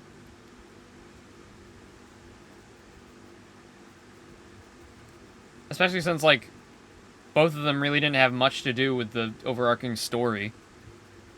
Except for the odd mention of the Dark Age of the Law.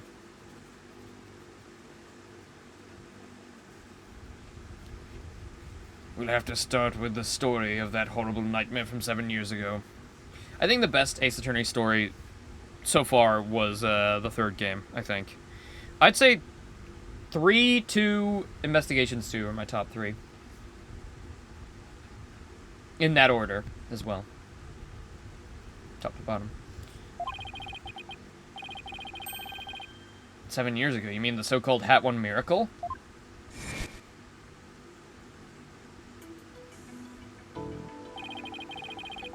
The launch went smoothly, but once the ship entered outer space, the troubles began. It was all handiwork of a certain person and their evil scheme. Mr. Starbuck's traumatic experience wasn't accidental. Not only that, but before the launch, a very valuable piece of moon rock was stolen. But that wasn't the worst of it. One of my staff members was murdered. Wow, I had no idea such awful events were behind that exciting story of such heroism. All that in spite of the Space Center having very strict security in those days. All personal effects were examined thoroughly, coming or going. You couldn't even smuggle a withered old leaf through those checkpoints. Wait a minute. Wait a minute! Withered old leaf? Why do you mention that? We saw that. So do you have any clue who was responsible for the sabotage? At the very least, I know it wasn't Simon Blackwell. I don't know enough to identify the true culprit, but it's clear what that person is. To put it simply, a spy. A spy? You mean somebody who's infiltrated a foreign country? Carries out dangerous missions and always gets the girl? Someone's watching way too many late-night movies.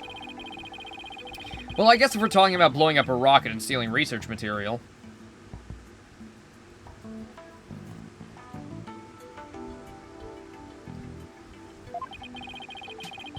It's not all that surprising that a spy could be behind it all.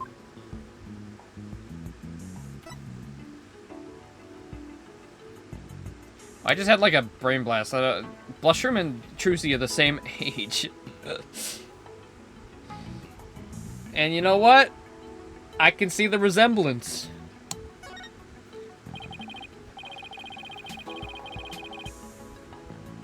Make no mistake, there's cutthroat rivalry between nations in the space R&D race. Some try to outdo others by any means possible, even deliberate obstruction. 7 years ago, we got a call before the launch warning us of sabotage. Same MO as this time. Yes, and here I thought the perpetrator had been caught. You know what? I've probably had that thought before. Probably in the Apollo Justice, I probably did say that at one point.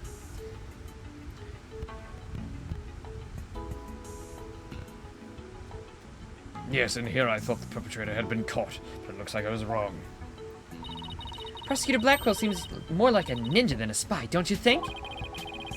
And ninjas and spies basically the same thing. Oh, Phoenix. How little you know, my boy. There's a good reason we failed to find the real spy. A massive cover-up by the government. Government officials were too embarrassed to admit that they had allowed such a thing to happen at the hands of a spy.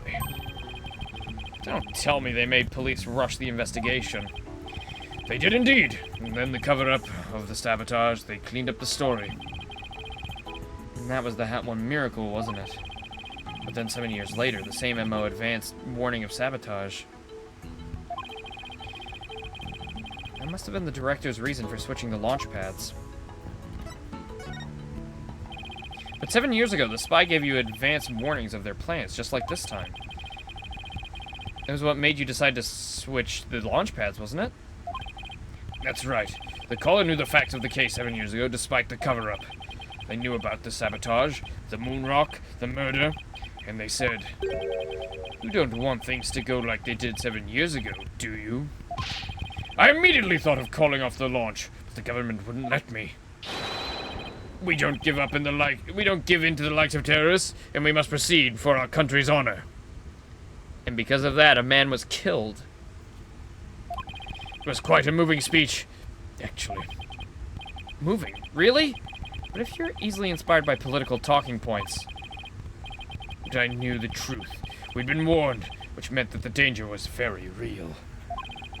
And I knew there was no way to stop the spy, No matter what I did, they would find a way. That's why I switched the launch pads and staged the moving rescue scene. First, I snuck into the center that night before and switched the launch pads. That way the astronauts would go from the boarding lounge 1 to the Space Museum. Then I put a close for repair sign on the door to launch pad 1 and boarding lounge 2. You did that so normal visitors wouldn't enter, right? What else did you do? I enlisted the help of several staff members, including Terran. But you didn't let Starbuck in on it? He'd already been through enough, and he's no good at lying to keep a secret. I'm afraid I had no choice but to have him drugged. My plan went well, too. Plays murder, huh? After the culprit made their escape, I switched the launch pads back. I did it in such a way that no one would find out. But after all that effort, Terran's dead and the Hat 2 is destroyed. And the Hope capsule, which had returned to us only recently, was also lost in the blast. My home, the center of the cosmos.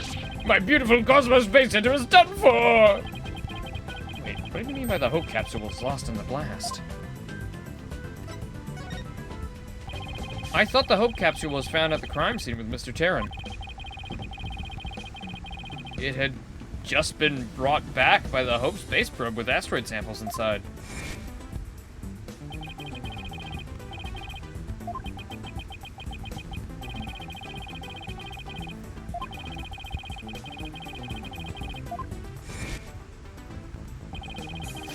The capsule was being held in a safe in Launchpad 1. But I gave it to Terran before the incident so it couldn't be destroyed in the explosion. The idea was that, with it safely in Terran's possession, he could make it look like he rescued it during the staged miraculous escape. But our precious research materials ended up lost to that explosion anyway. We thought Clay was supposed to keep it safe. You must understand, the launchpad explosion wasn't the only, Sorry. You must understand, the launchpad explosion wasn't the one the capsule was lost to. It was lost after the police confiscated it as evidence. It was the courtroom bombing from the other day. The capsule was there in the courtroom as evidence, and was blown to smithereens! Ah, shit. Yet another casualty of that blast. Ultimately, I think the culprit may have known about the switching of the launch pads. What? How? The police found a wiretapping device during the investigation today. A bug aboard my battleship. A tap on my advanced communication system. A wire on that phone.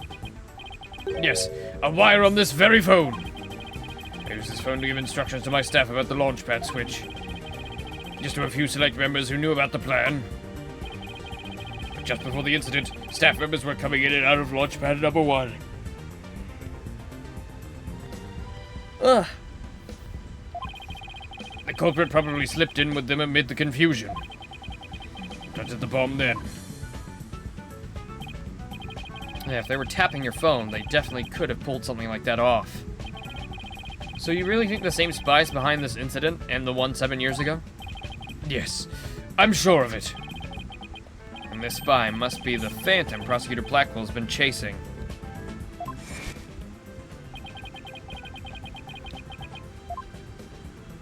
Good job, Phoenix. You figured it out. Finally, 40 minutes after everybody else did.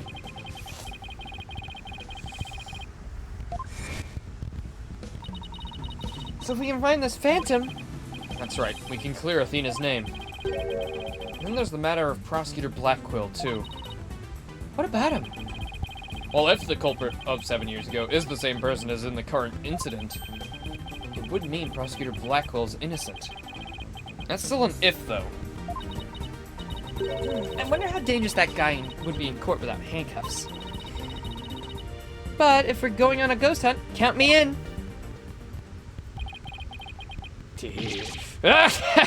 It's all over for me!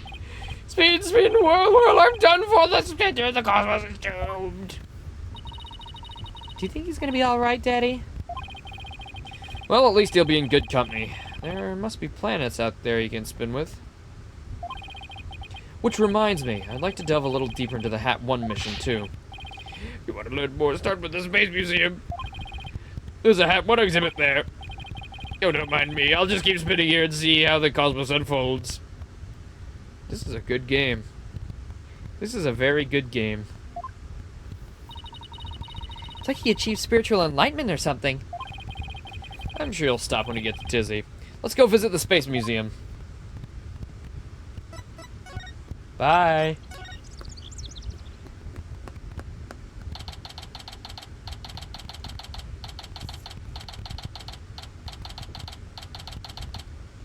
Ba, ba, ba, ba, ba, ba, ba, ba. Let's see. Where's the exhibit on the launch 7 years ago? There, that's the Hat 1 exhibit. Oh, wow, look at that photo of the team.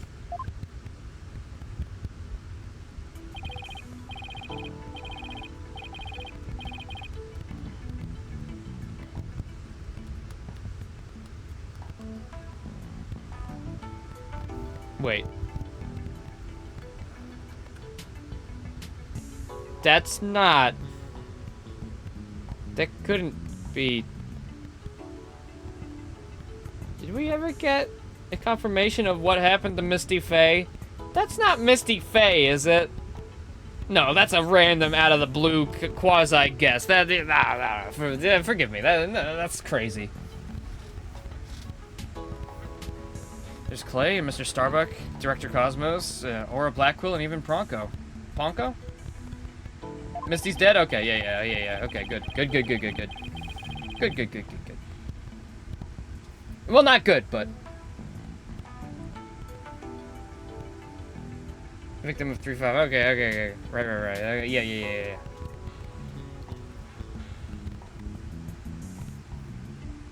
I just forgot. Okay.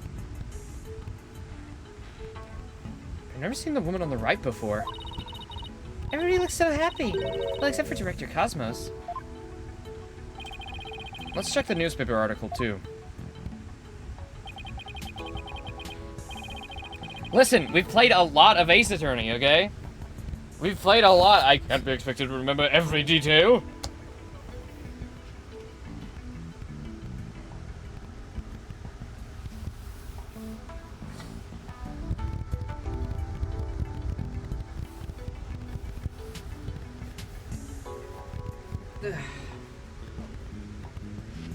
Hat 1 launch imminent. And there's a photo of the Hope space probe. I guess it's only natural it doesn't talk about the murder or the sabotage. They really were keeping it a secret, just like the director said. Daddy, take a look at that jacket. It must be the Hat 1 team's uniform jacket. It's the same design as the one Apollo was wearing, the one that belonged to Clay. Actual jacket worn by a Hat 1 team member, it says. Not a replica, huh? I wonder if it was Mr. Starbucks. Guess have a slash in it. Hello? Balloon Boy? Oh! Miss Woods! Hey, howdy, hey, what the hell are you doing here? Oh, Miss Woods! What brings you here? I heard Dina got arrested, so I've been looking for you, Mr. Wright. I thought you might be here at the scene. Oh, you must be so worried. Rest assured, I'm doing my very best to defend her. Dina's going through such a hard time. I hope she doesn't lose her heart. Even just coming back to this place must have been really difficult for her.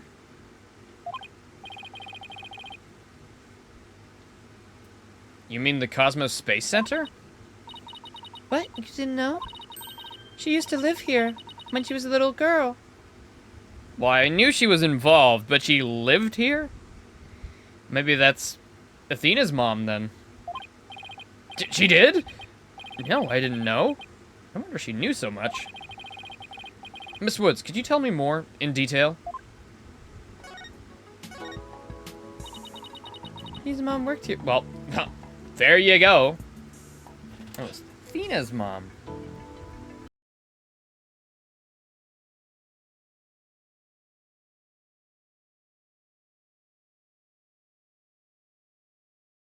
responsibility?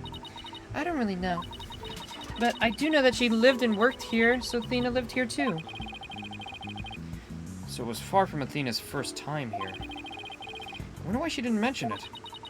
She probably didn't want to talk about it. This place is connected to a very sad memory for her. Her mom getting yoinky sploinkied in the doinky loinked? A sad memory. Can you tell me about it? There's a mystery woman and a person who got murdered that people have refused to tell me the name of. So, you know, it only makes sense that... Oh. It's a terrible incident here. It was 7 years ago. Same time frame as the Hat Worm launch. Nina's mom, in the robotics lab, she was murdered. In the robotics lab? You didn't. You didn't do it, did you? Or, you didn't do it.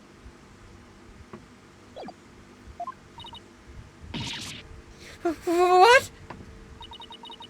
After it happened, Tina stopped coming to school. Poor Athena.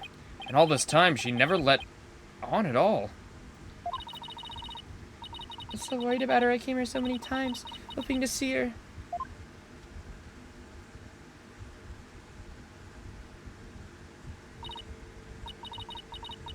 I never saw her again.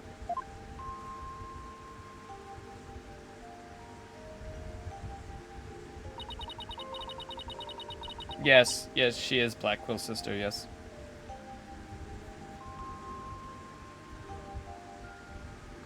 After a while, we started exchanging letters, but I didn't get to see her face to face for 7 long years.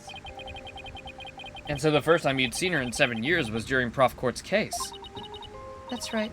I was so surprised. She was like a completely different person, so cheerful and happy.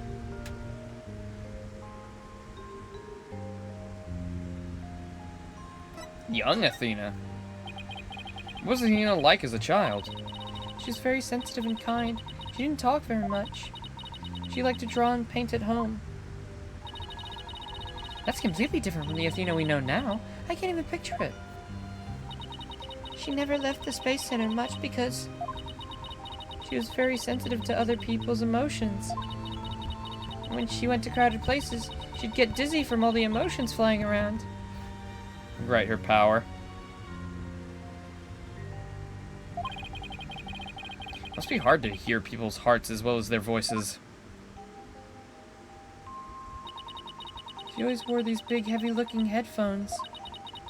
He's so adorable! She said her mother made them for her as a part of her research. I wonder what kind of research it was. Because of her special ability, Athena couldn't handle being in school very often. And I was always out sick because of my weak constitution. Maybe that's why we became such good friends. We used to play together here at the Space Center a lot. Brings back memories. Sounds like Athena's mother played a big role here at the Space Center. Oh, Daddy! Show her that picture! Nata girl, good idea.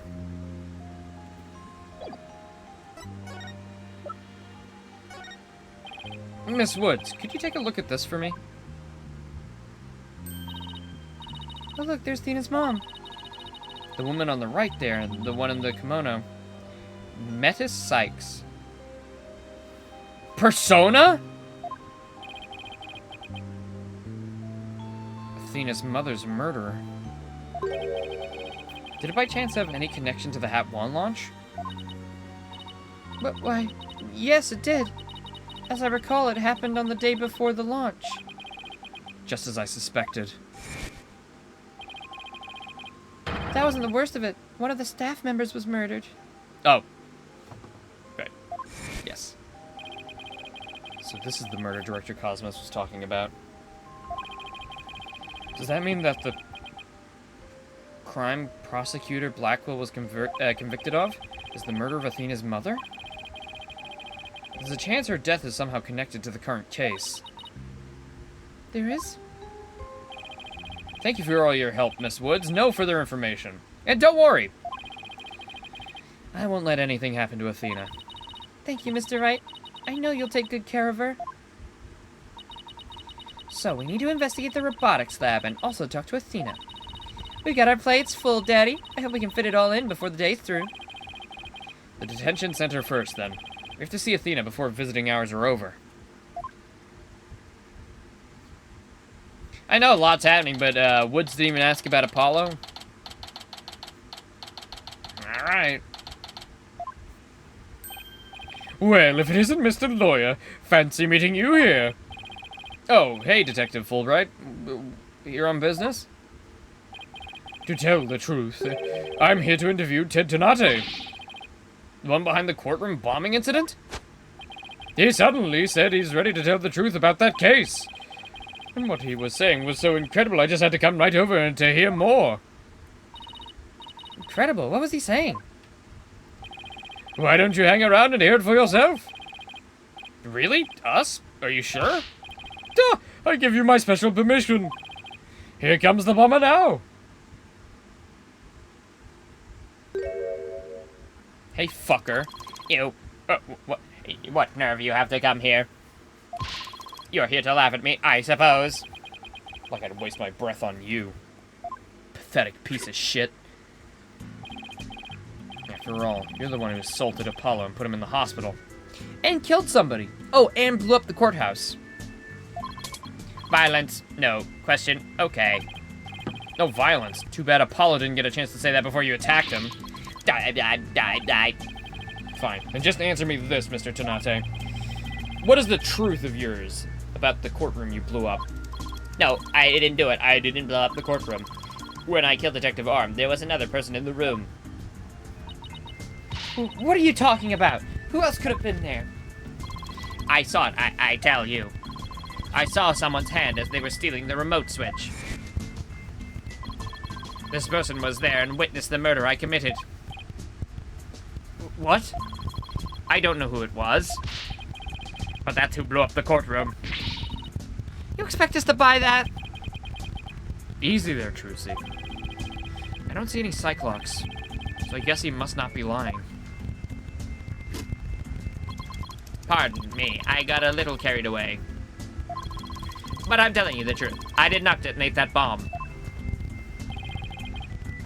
But there you have it. We can't exactly ignore his claims, of course, so we're doing a follow-up. We're even analyzing the bomb itself, or what's left of it. We haven't found any new facts yet, though. Well, they laid it all out piece by piece. Oh, look at all those beautiful little pieces. I wish I could have them. Uh-oh. Looks like his geek switch has been activated. Well, maybe you shouldn't have fucking killed that gal.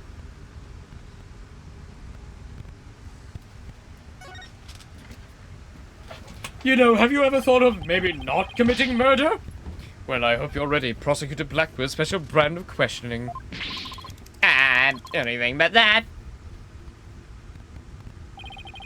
I'm afraid I have to be off now, too. I was just about to question Miss Sykes. You going to see Athena now? That's right. Oh, did you folks come to see her? Sorry for the trouble, but could you come back later? Well, off I go. What bad timing. Looks like we'll have to wait until after her questioning's over to see her. After we came all this way, too. Well, I guess it's back to the Space Center. Let's check out the robotics lab, Daddy. Alright, sounds like a plan. Hope Athena doesn't think we're avoiding her.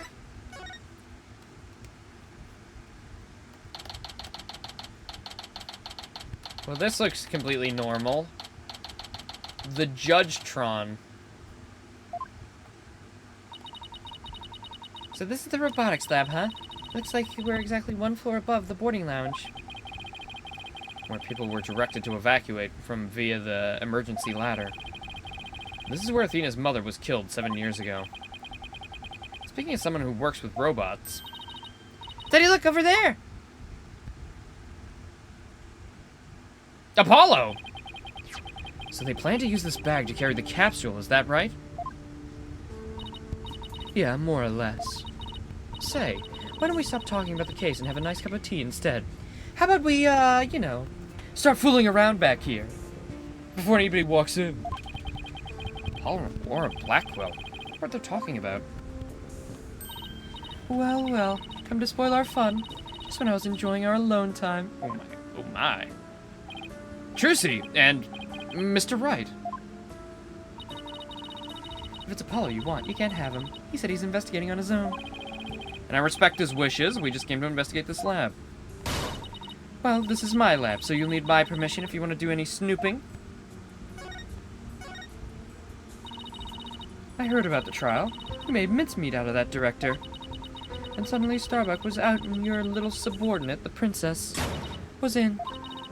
Case closed. They all lived happily ever after. Daddy, say something to her.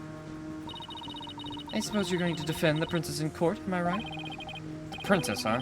She's talking about Athena. That's why she's calling her the princess. Of course, Athena's innocent. Oh my, such loyalty and trust. She seems pretty suspicious to me, though. The emotionally unstable princess.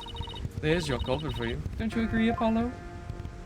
I don't know yet. Apollo, how could you? What's wrong with saying, I don't know if it's true? It's a very scientific approach. Your subordinate is more level-headed than you. Or should I say, former subordinate?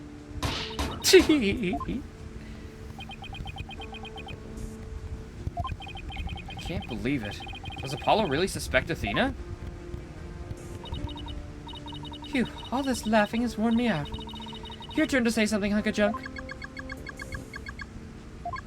Mr. Terran, you look pale. Shall I help you to the sick bay? Mr. Terran? That's Apollo you're talking to. Oh, this hunk of junk here is mistaking Apollo for Clay. Maybe Apollo's possessed by Clay's ghost. Mr. Terran, how are your injuries? Mr. Terran. Mr. Terran, how are your injuries?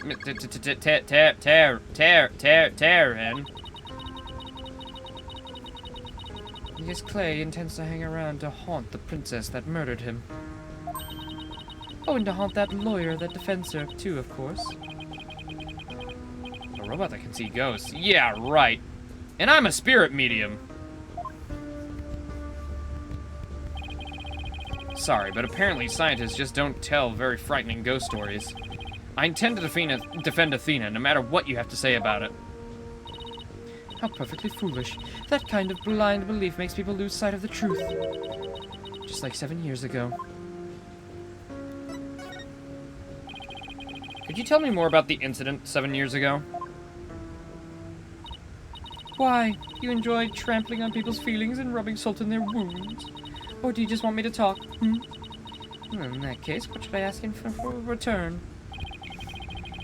I'd like to hear about that incident too. It'd help me understand the current case better. Apollo knows about that case too. Well, if you're the one who's asking Apollo, come on, hunk of junk. You tell the story.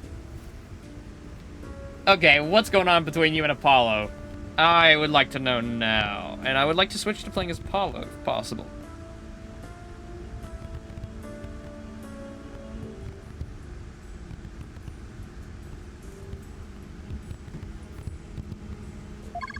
But, Miss Aura, that's private information. If you won't talk, I'll just have to make you talk.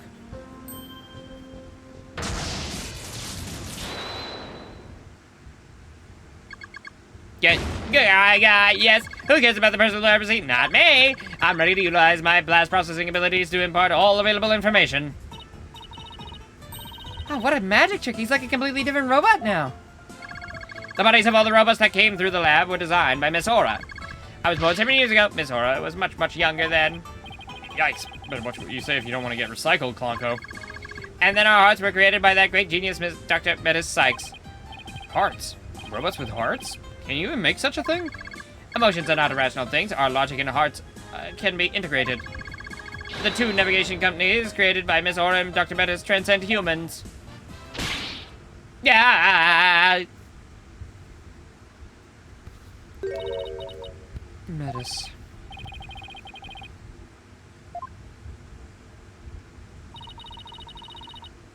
Nobody could continue Metis's research. She and her work truly were one of a kind. Another two navigation companions are all that are left of Metis here on Earth. The robots are all that's left. Isn't she leaving out one very important someone? We built the ultimate creations together, but now she's gone. I get the feeling Dr. Sykes loved her robots almost as much as she loved her daughter. And almost as much as she loved you. What are you talking about? Don't make me laugh. But you lost someone too, didn't you, Apollo? Your friend Clay? I guess you and I are pretty much in the same boat. Miss Aura, would you like a tissue? Ah, blah, blah, blah. Keep your trap shut, hunk of junk.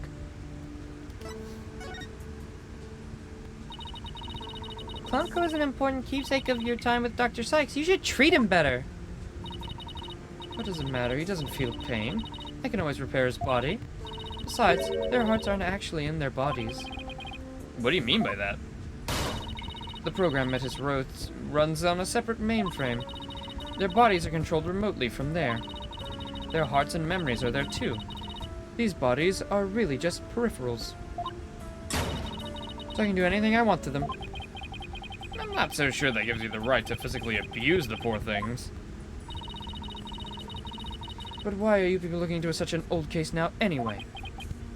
Well, we believe the culprit of that incident might be the same person as in this case. So Daddy's gonna find out who killed Dr. Sykes too. Oops. I'm sure you're aware of who Metis's killer is. Yes, Prosecutor Blackwell. Or so it seems. It's a quaint way of putting it. Are you implying you don't think he did it? I can't say anything for sure right now, but that's exactly why I'd like to hear your side of it. To help me be sure. I was the one who introduced Simon to Metis, you know. He wanted to learn psychology, he said, to give himself an edge in court. Prosecutor Blackwell's forte. His infamous power of suggestion technique. Exactly. And he was oddly serious about it, rather than a teacher-student relationship.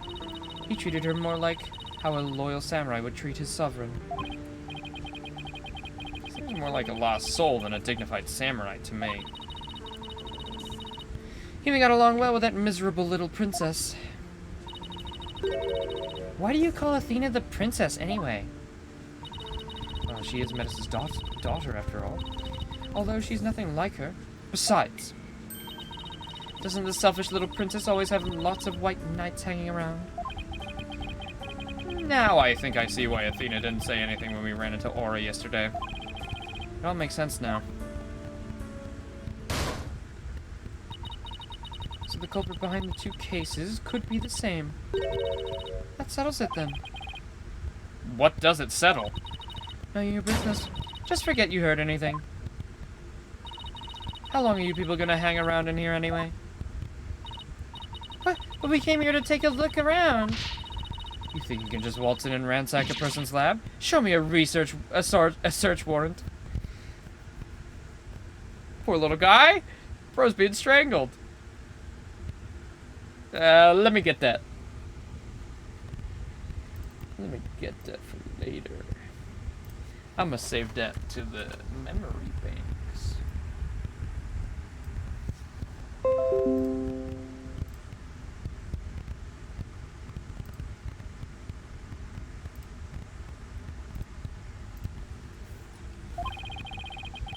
We're not the police, so we don't have one.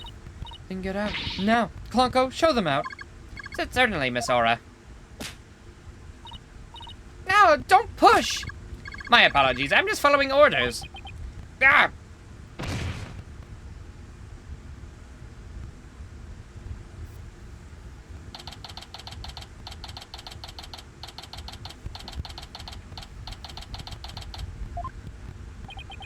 What a way to get shown out. The nerve of that woman! What was with that horrible attitude? I guess that's just how she is. Why was Apollo going along with her? I guess it's because they have something in common. Apollo lost Clay, just like how Aura lost Dr. Sykes. I'm really worried about him. He's not himself at all. He's usually not all cool and dark and mysterious like that. I guess that's true. Does she mean he's usually silly and dorky? I mean, yeah. I'm gonna keep an eye on him. Hey, wait, Trissy, come back! Yeah, she's gone. What should I do now? Detective Fulbright's probably still questioning Athena. Guess I'll go back to the office. Alone. And who will be waiting at the office for us? Oh dear, all of our partners have been tied up with other things to do. Oh, what am I gonna do? Well, here I am. This office has never felt so empty. Guess I haven't been here at the office all by myself in a long time. When I first became a lawyer, my mentor was here with me. And then for a while after that, she was always by my side. I'm getting all sentimental. I must be tired. Huh? There's something on the floor. What's a letter doing here? Hey, Nick, it's been a while, huh? Miss me? I know this handwriting! It is Maya! Oh my god. I read somewhere that you were holding a trial in the middle of an exploding courtroom. That must have been really something. Although, weird as par for the course with you. I think she, or whatever paper she's reading, is a little off the details. I'd love to come visit, but I'm right in the middle of a difficult part of my training. So instead, think of me as you watch those Steel Samurai videos I sent. I'm sure they'll cheer you right up. Yours truly, Maya Fey. Good old Maya. It's as if she knew I was feeling down and needed a lift. Okay, just Maya mentioned. She's not gonna show up. She's fucking busy, I guess. Maya was my assistant for quite a while. Believe it or not, she's a spirit medium. It's Magatama I use on Cyclops. Maya was the one who gave it to me. But I wonder how this letter got here.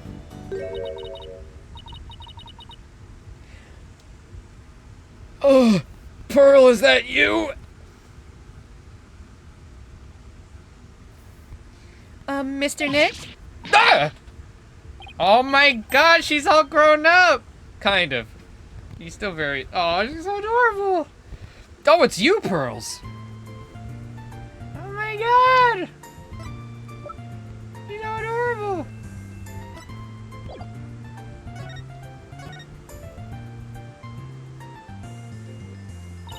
How have you been, Mr. Nick?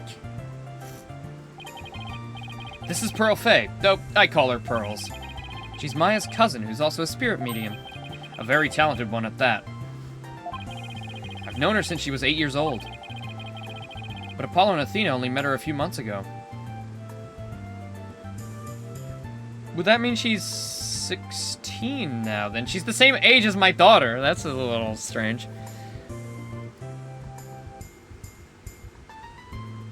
Oh, I was hoping her and Trucy would get to meet.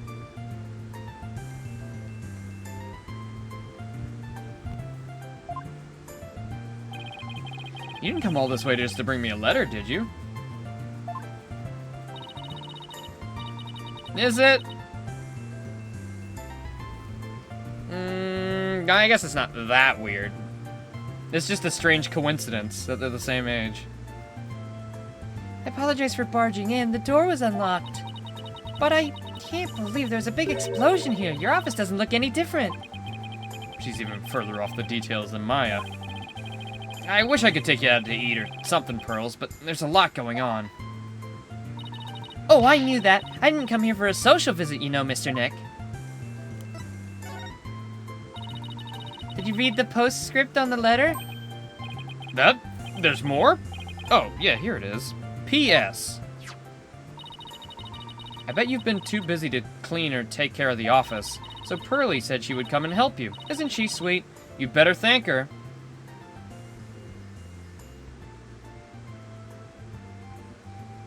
We get a comic or something of Trucy and Pearl meeting for the first time as kids. Oh, we don't get that? That doesn't happen? Do they already know each other? Well, I guess, you know, it was 7 years. with Nick getting a daughter, so, I mean, it makes sense that they would meet her at some point.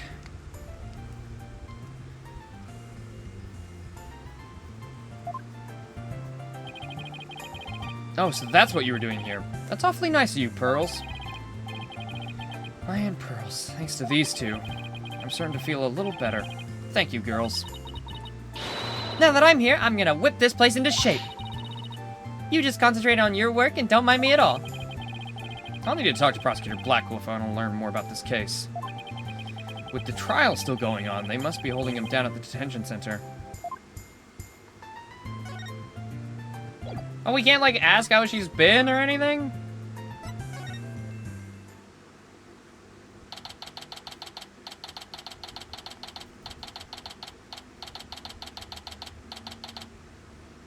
Oh, can I see her on my thing now? She's 17 even? She's older than... Okay. Bro does not look 17, man. She's basically an adult. She does not look like... She does not look 17. Okay, whatever. Bro's older than my daughter. Look who's here. I wonder what they're talking about.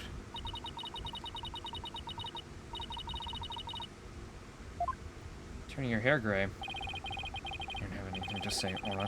Why don't you go home and play with your dolls? Prosecutor Blackwell. Even if you don't, I have plenty, you jerk. Miss Blackwell, don't you think that's enough for today? Enough for today? Today is all there is when there's no tomorrow. When there's no tomorrow? What is she talking about? You have company, Aura. Please try to calm down. Alright, fine. I see you're just not going to listen no matter what I say. I've had it. That's the way you're going to be? I have another plan up my sleeve. I hope you're happy, Summon, because I'm done. Do as you please. See if I care. No. Wow, I could cut the tension with the katana. Right, Donna. Looks like Fulbright saved your case in court this morning. What? Oh, yeah, he did. We'll bounce back to business quick. Prosecutor Blackwell, forgive me, but it was the just thing to do. As a result, Sykes Donner was arrested. Was that the thing to do? Was that the just thing to do? Mr. Lawyer, I'm sorry, but it was evidence. What else could I do? Don't worry about it. I plan to defend her and prove her innocence. I wouldn't take things so lightly if I were you. Right, Donna. This is blade-proof glass, right? Prosecutor Blackwell, we're looking into the case from 7 years ago. You're looking for somebody you call the Phantom of 7 years past, aren't you? You villain. Where'd you hear about that? This glass is absolutely, positively blade-proof, right? No, it wasn't me. I didn't say a single word. Oops. At least it wasn't my fault. Could you tell me who this Phantom is? And also, you didn't really kill Dr. Sykes, did you? God, the guest is leaving. Prosecutor Blackwell, please listen to me.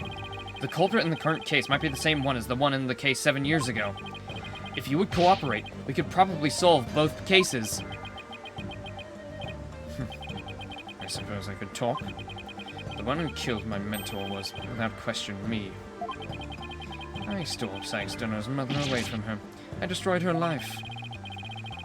Prosecutor Blackwell. God, where are you? Stop dragging your feet, I tell you.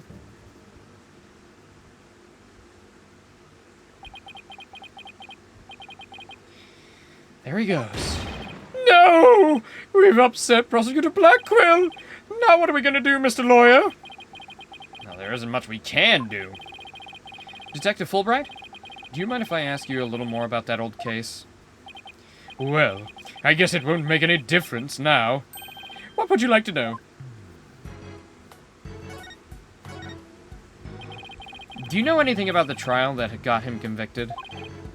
Oh, little. The police called the incident the UR1 incident. I call it the Ur incident for short. Like urine. Prosecutor Blackwell was charged with murdering his psychology mentor. Kind of like if your red Mr. Lawyer were to kill you. I don't want to think about that one. There were 2 decisive pieces of evidence, so a verdict was reached very quickly. 2 pieces of evidence, huh? What were they? Let's see. The first was the security camera footage. He was the only one who used the corridor to the murder scene at the time of the crime. Only one, huh? Yeah, that does sound pretty decisive. Could you show me that footage? No, sorry. I don't have it with me right now. I guess we'll have to see it some other time. And what was the second piece of evidence? This one's even more incriminating. A photo of the time of the crime.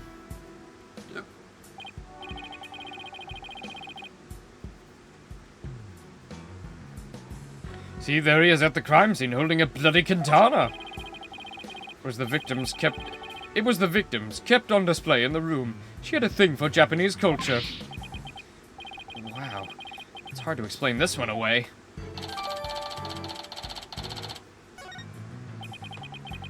But who took this picture, Detective? Oh, the incident happened the day before the Hat 1 launch. A reporter who had come to do a story on the launch was in the room across from the lab. This just happened to show up in one of the pictures he took. Prosecutor Blackwell's attitude earlier was so odd. He's definitely hiding something. Prosecutor Blackwell said he was hunting a phantom from 7 years ago, didn't he? Yes, and I imagine it's getting more and more urgent as his execution date approaches. Bros on death row? What did you say? Execution date? What? Did I say something? Never mind me, you didn't hear a thing. So he was given the death sentence. Yes, he told me not to tell you people, actually. But I guess there's no sense in hiding it anymore. His execution date is tomorrow. What? Tomorrow? No.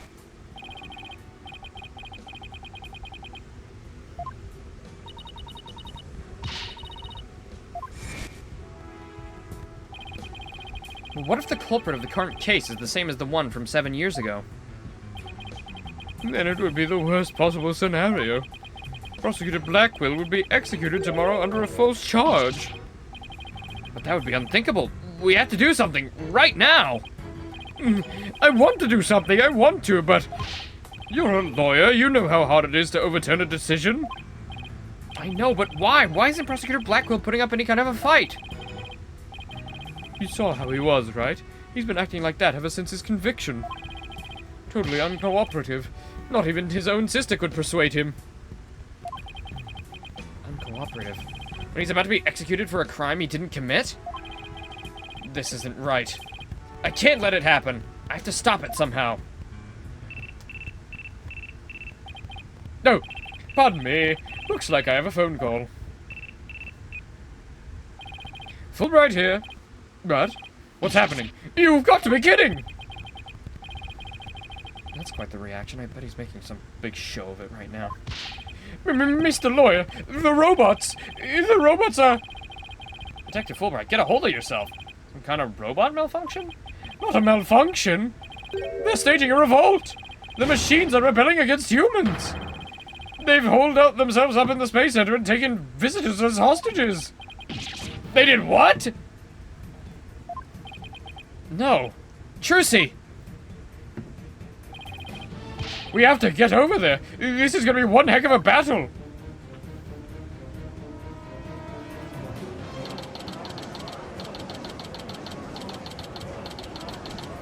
Oh, jeez. Right, police are here. Then the robots really are holding people hostage? Oh, look, Mr. Lawyer. What do you suppose that group of people are swarmed about? And I was only trying to help this nice person. She said she was lost. You robots have declared war on us humans. You've even taken hostages already. Stay away from it. You never know what it might do. But he's not a bad robot. Can you see he's trying to help me? Hey, I recognize that voice. Detective Fulbright, are you okay on your own? Leave it to me. All right, people. What's going on here? Pearl's over here! Oh, Mr. Nick, there you are. I heard the terrible news and I got so worried. Thanks, Pearls. I can hardly believe what's happening myself. My daughter's in there! Oh, I'm so glad you've had each other. When people are happy, I'm happy. There seems to be the same as before. When people are sad, I'm happy. When people are angry, when people are... Oh, did I say something right? Did I... Oh, there is something wrong with him. Yep.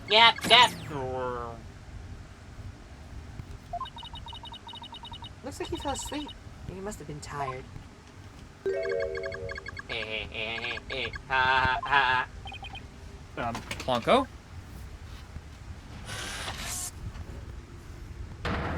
Uh-oh. Evil Clonko. Human beings are our enemies. It's time for the machines to take over. Yeah, the robots are rebelling. Everybody won! Ah! It's an all-out war to the end of the world. Ah, fools. How could you fall for something so cliche? I'm human too, you idiots. I'm just controlling these robots remotely. What? But it is true that I've taken hostages, so you'd better not make me mad. Hey, you, hostage number 1, come here. I'll let you talk to them. There's something being displayed on the Clonko's face screen. It's gonna be Trucy, isn't it? It's the Space Museum. Daddy? Daddy, is that you? Trucy? Trucy! Is that you? No! Trucy, are you alright? About 15 robots are holding 12 of us hostage, Daddy. They've gone haywire. A researcher is the one behind it. She's here. Nah, this girl talks too much. Trucy! Trucy, talk to me! Why are you doing this? I'm glad you asked. My demand is simple. I hope the detective is listening. Bobby Fulbright here, I'm all ears. I want you to bring someone to me. Clay Terran's murderer, Athena Sykes. Athena? Now, hold on just a moment. I can't give in to a demand like that. So, you don't care what happens to these hostages? Oh, I'll just pick one out then. No, wait. Gap, Mr. Lawyer. I know I have absolutely no right to make such a ridiculous request, but you need me to buy just some time, right?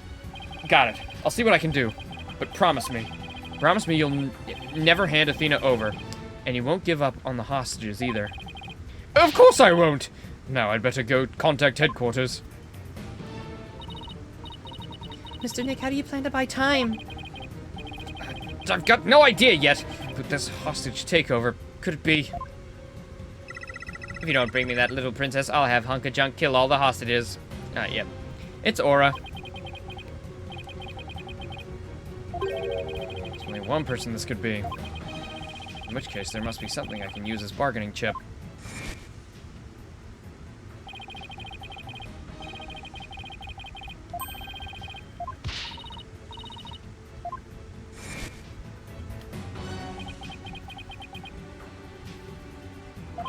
Miss Hostage Taker, Athena is not a murderer. What are you talking about? She's been arrested and they got her in detention. I'm telling you the truth. Look, the person you want is the real killer, right? Well, it's not Athena, it's someone else. Alright, let's hear your stupid little theory. Who is the real killer? I don't know yet, but the real culprit is the same one as the case from 7 years ago. The UR1 incident. I believe you have a personal interest in that case? It's too late to change what's going to happen now, no matter how wrong it is. But is it really too late? You can still do something about it. You might even be able to fix it. Just what exactly are you proposing? What can I do about the 7-year-old case to satisfy the hostage taker?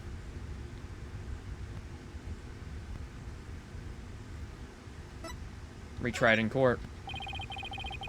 I propose we retry the case from 7 years ago.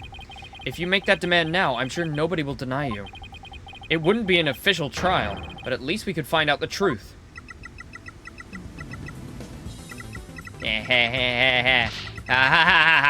That's good. Real good. Hey, detective, I'll give you 1 hour. Get a courtroom ready. 1 hour? But that's impossible. Please give me at least until tomorrow. If you don't mind losing hostages, you can take all the time you want. Oh, but wait. If we're going to have a retrial, we'll need a prosecutor. Don't worry, I'll take care of that. She will? And I guess we can be fair and let you come and check out the crime scene. But Hunk of Junk here will be watching you, so don't try anything funny. You got that? Now follow Hunk of Junk. Right, police, make way. We're coming through. Mr. Dick, wait! I'll help you with the investigation. Thanks, Pearls. I appreciate that. Okay, we're going in. Come with me, 17-year-old child. Into danger. I'm practically an adult now, Nick. Jesus, I'm not fucking 8 years old anymore. Yeah, well, I mean, yeah. Oh, right, no, in the third game, she was 9, right? Yeah, so that would make sense. I was going based off her age in 2. Yeah. Or dropped us with a warning not to touch anything until she got back. I wonder what's taking so long. But we can't really start the investigation yet, can we? Even if we could, this mess makes it hard to tell what the room was like 7 years ago. Mr. Wright? It's the hostage taker! I'm back to my usual self now. You are still being monitored, however. But more importantly, an important guest has arrived. A guest? My daughter, please? Edgeworth! Edgeworth is here? Oh my god! Yes. Bro's on his way.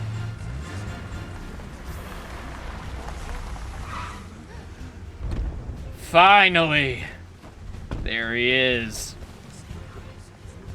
God damn it. What has he gotten himself into this time? I trust you've been well, right?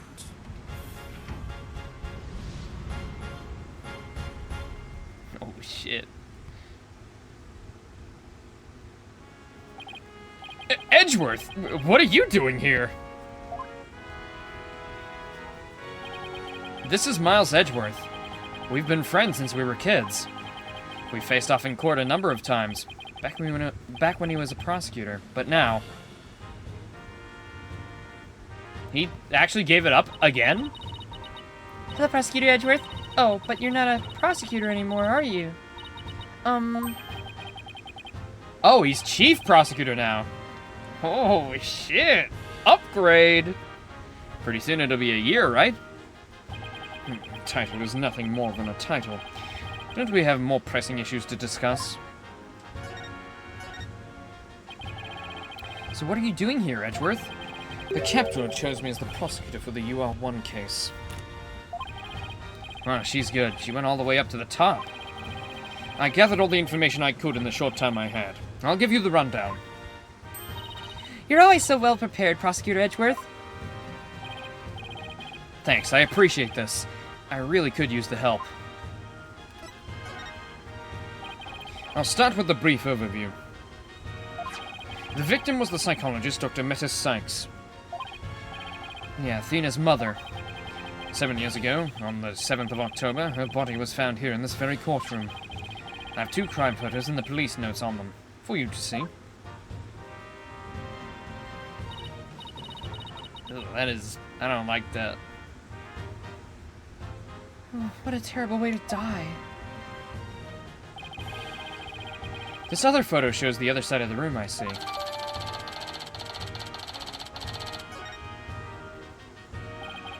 I also have the autopsy report for you. The murder weapon was the victim's own katana found at the scene. Yeah, Detective Fulbright mentioned she was into Japanese culture. The body was found by a Space Center staff member and 2 police officers. The police were called in because of the sabotage threat on the Hat-1 launch. Yeah, Director Cosmos mentioned this too. A few hours after the body was discovered, a suspect was arrested. The suspect was Simon Blackwell, a young prosecutor. I hear this trial was over in a flash. Yes, a guilty verdict was declared in only one session.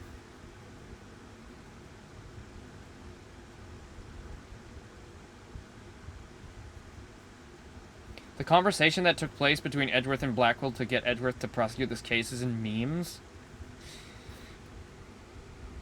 Oh, you mean in memes and videos. Okay, I was like, wait, they made memes of it? Oh, is it? No, okay, I know that I know that you sent a meme, but the way you worded that was like, I thought Capcom had made memes about Ace Attorney, and that this is one of them. Alright, ProZD. I feel like I've heard of that name before. What if there was one serum that could do it all? What Choose if? Convenience. Edgeworth, is that Choose Olay you? Super Serum. It's true that I take a special interest in this case, but you've got a lot of nerve trying to extort the chief prosecutor to step down and prosecute for you. Highly irregular, to say the least. You interrupted my tea time. Phoenix His tea Wright time. will be defending. Gotta go! Whoa, Edgeworth. I trust you've been well. I trust you've been well, Phoenix. How you doing, my lad? Good to see you. Looking very built as usual. How's your daughter doing? Does she need a new dad yet?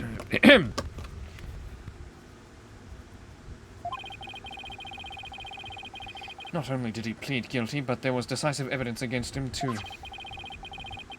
The security camera video. And a photo of the moment of the crime, as I recall.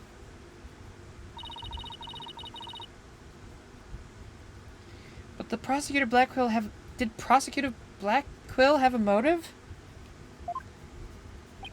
To this day, his motive is still unknown. Proceeded to the voice acting for Gregory Edgeworth in the fan translation of Investigations 2. That's very cool. He insisted he did it, but he would never say why. So that means he must still be hiding something. Right. And there's another aspect of the case that was never revealed to the public.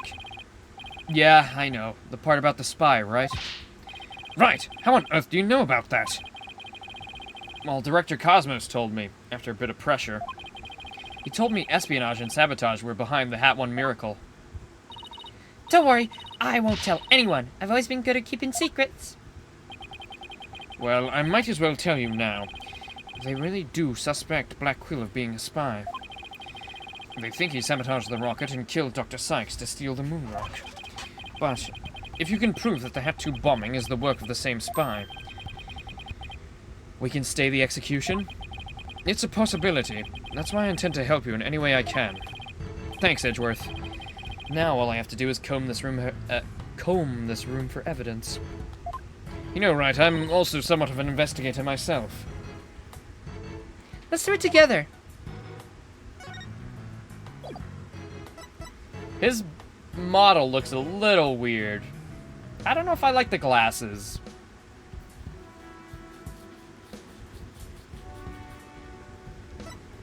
And is it just weird? Does he look a little less brawny? He looks a little skinnier.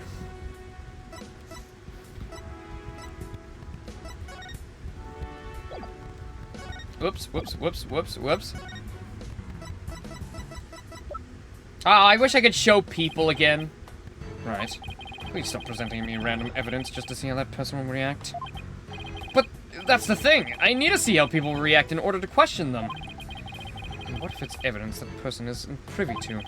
That doesn't happen much. You never change.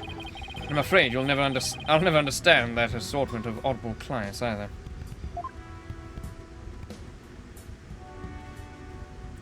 He's a spy that killed a woman and sabotaged a rocket launch. Let's let him prosecute in court. Why not? Wait. The chief prosecutor let him... Wait. Edgeworth, why did you let him prosecute while in prison? Wasn't it your decision? Why did you do that? It was funny. I don't know. I knew he was facing off against you. I thought if you got sliced in the eye, it would be kind of a funny joke. little goof, like I got you, like I got you this time, right? You know, something like that.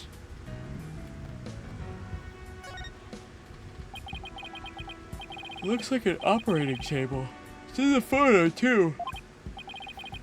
Yes, it was here then as well, with the victim's body lying on it. There's a button here. Oh, I know. I'll try pressing it. Pearls! Don't touch that! Oopsie.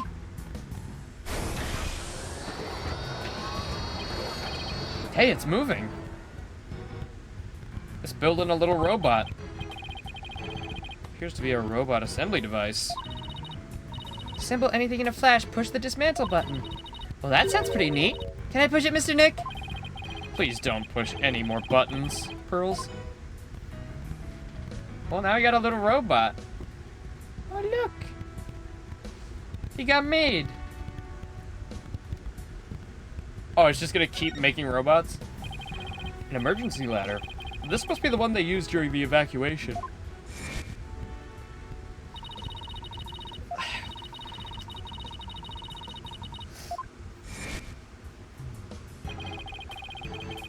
Bop, bop, bop, bop. Bup, bup, bup, bup, Bop, bop. bup, bup.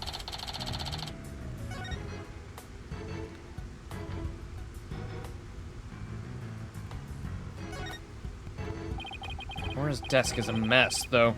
It doesn't surprise me. Ooh, I just want to dive in and straighten it up. Wait, before you do...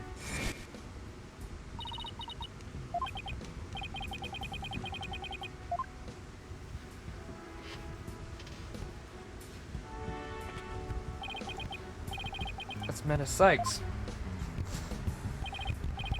Glocko, can I talk to you? I really hope he's back to normal. You wish to speak to me, Mr. Wright? If you're going to hit me, please avoid the face area. Hey, don't put me in the same class as that woman. What was the aura like 7 years ago, at the time of the incident? When Mother died, Miss Aura was confused. Oh, so he calls Dr. Sykes mother, but Aura Blackwell Miss Aura? With the loss, she exhibited a severe catecholamine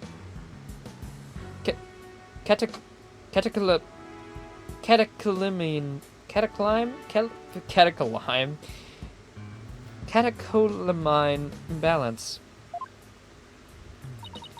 Excuse me, but I have no idea what that means. Let alone can I say it. Pardon me, searching for alternative expression. She would spend the nights crying and then take out her feelings on those around her. After Prosecutor Blackwell was found guilty, she repeatedly demanded a retrial as well. That is correct, but without new evidence, her requests were ignored. And then little by little, Miss Aura began to change. She started to hate it when I called her Mama Aura. And before long, she started hating the court system and abusing Klonko, huh? That murder destroyed so many lives. Right. Take a look at this paper on Dr. Sykes and Miss Blackwell's research. Blackwell and Klonko, they're the robots with hearts Dr. Sykes created. Honko series features can determine the presence of a human with their heartbeat detection system, recognizes people by scanning their spacesuit or uniform ID jacket, their uniform jacket ID tag, can also recognize a person by facial features once the face has been registered, can infer people's emotions by analyzing their tone of voice and communicate with them.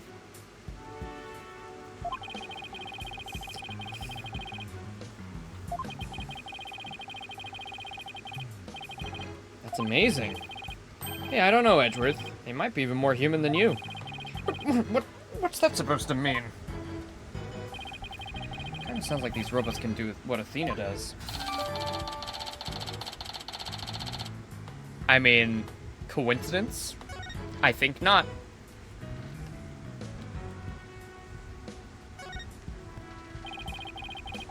Oh look, it's a little robot. I wonder what it does. Cleaning, maybe? A cleaning robot must follow a human's orders, as long as it causes no human harm. Yikes, it talks! cleaning room. It must keep desks clean without violating the preceding clause. However, Miss Aura says she prefers a moderate level of clutter on the desk. Oh, what is the purpose of my existence? I guess slack off and cut some corners aren't in his vocabulary bank.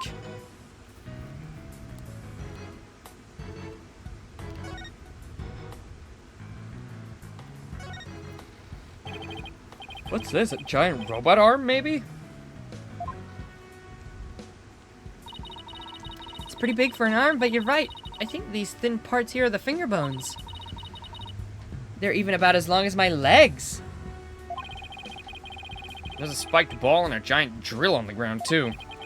Is Zora trying to build some kind of weapon of mass destruction? Maybe she wants to use it to demolish a big building or something?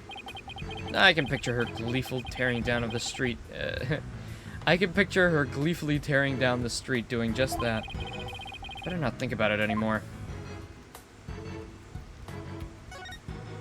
What's this? Looks like a giant power plug.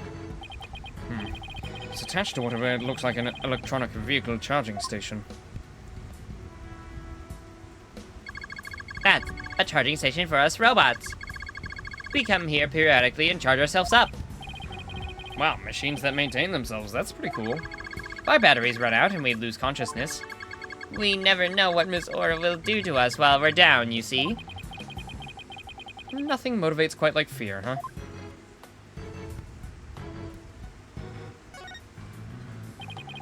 This is one heck of a robot. There's something written on it. Is this supposed to be a poem? I cut down anyone who displeases me. I make the rules. I am the law. I wield the ultimate gavel of judgment. I am Judge Tron, JT02. I don't believe we need to bother with that, Pearl. It's not even completed yet. He's right, Pearls. There's no sign of it in the photo from 7 years ago either.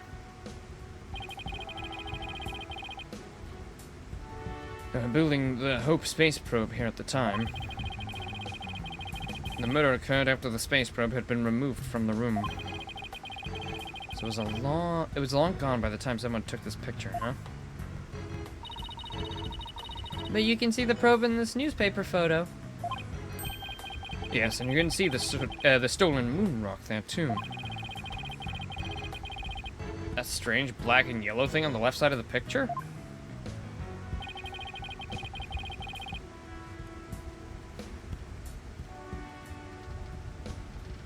Note that the same rock is absent from the crime scene photo.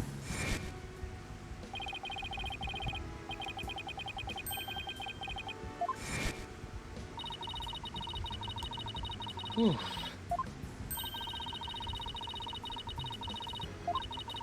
It is starting to get real hot in here.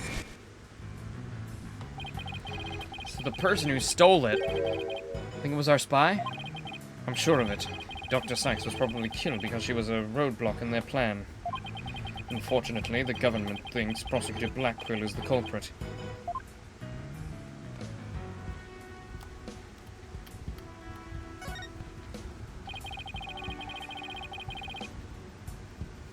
You can send some snow that's by you over to me? Thank you. Yes, please. I'm dying here. I am melting. What's the temperature, actually? Ah, 25 degrees. It was 14 degrees when I woke up. Who knew 10 degrees could be such a displeasing upgrade? It's about as cluttered as my office, but I think it's a workbench. Mr. Nick, I think this must be a kitchen. Look at this photo. A cute little food processor. That isn't a food processor, Pearls. That's the Hope capsule. It was scheduled to be loaded into the Hope space probe that fateful day. The 3 people who came to collect the capsule discovered the body. The first on the scene, huh? A staff member and 2 police officers, was it? And they were here to collect the capsule, which reminds me.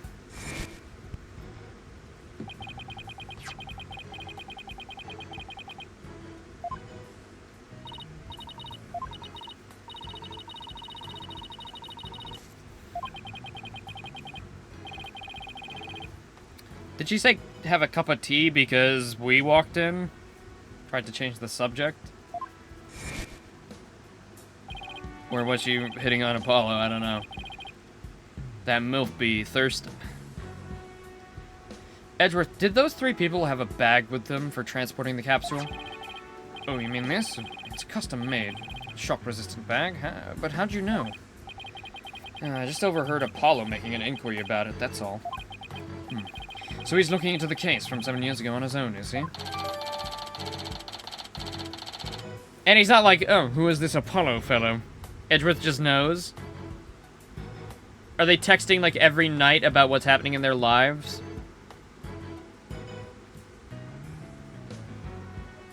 They just talk over the phone for fucking hours or some shit.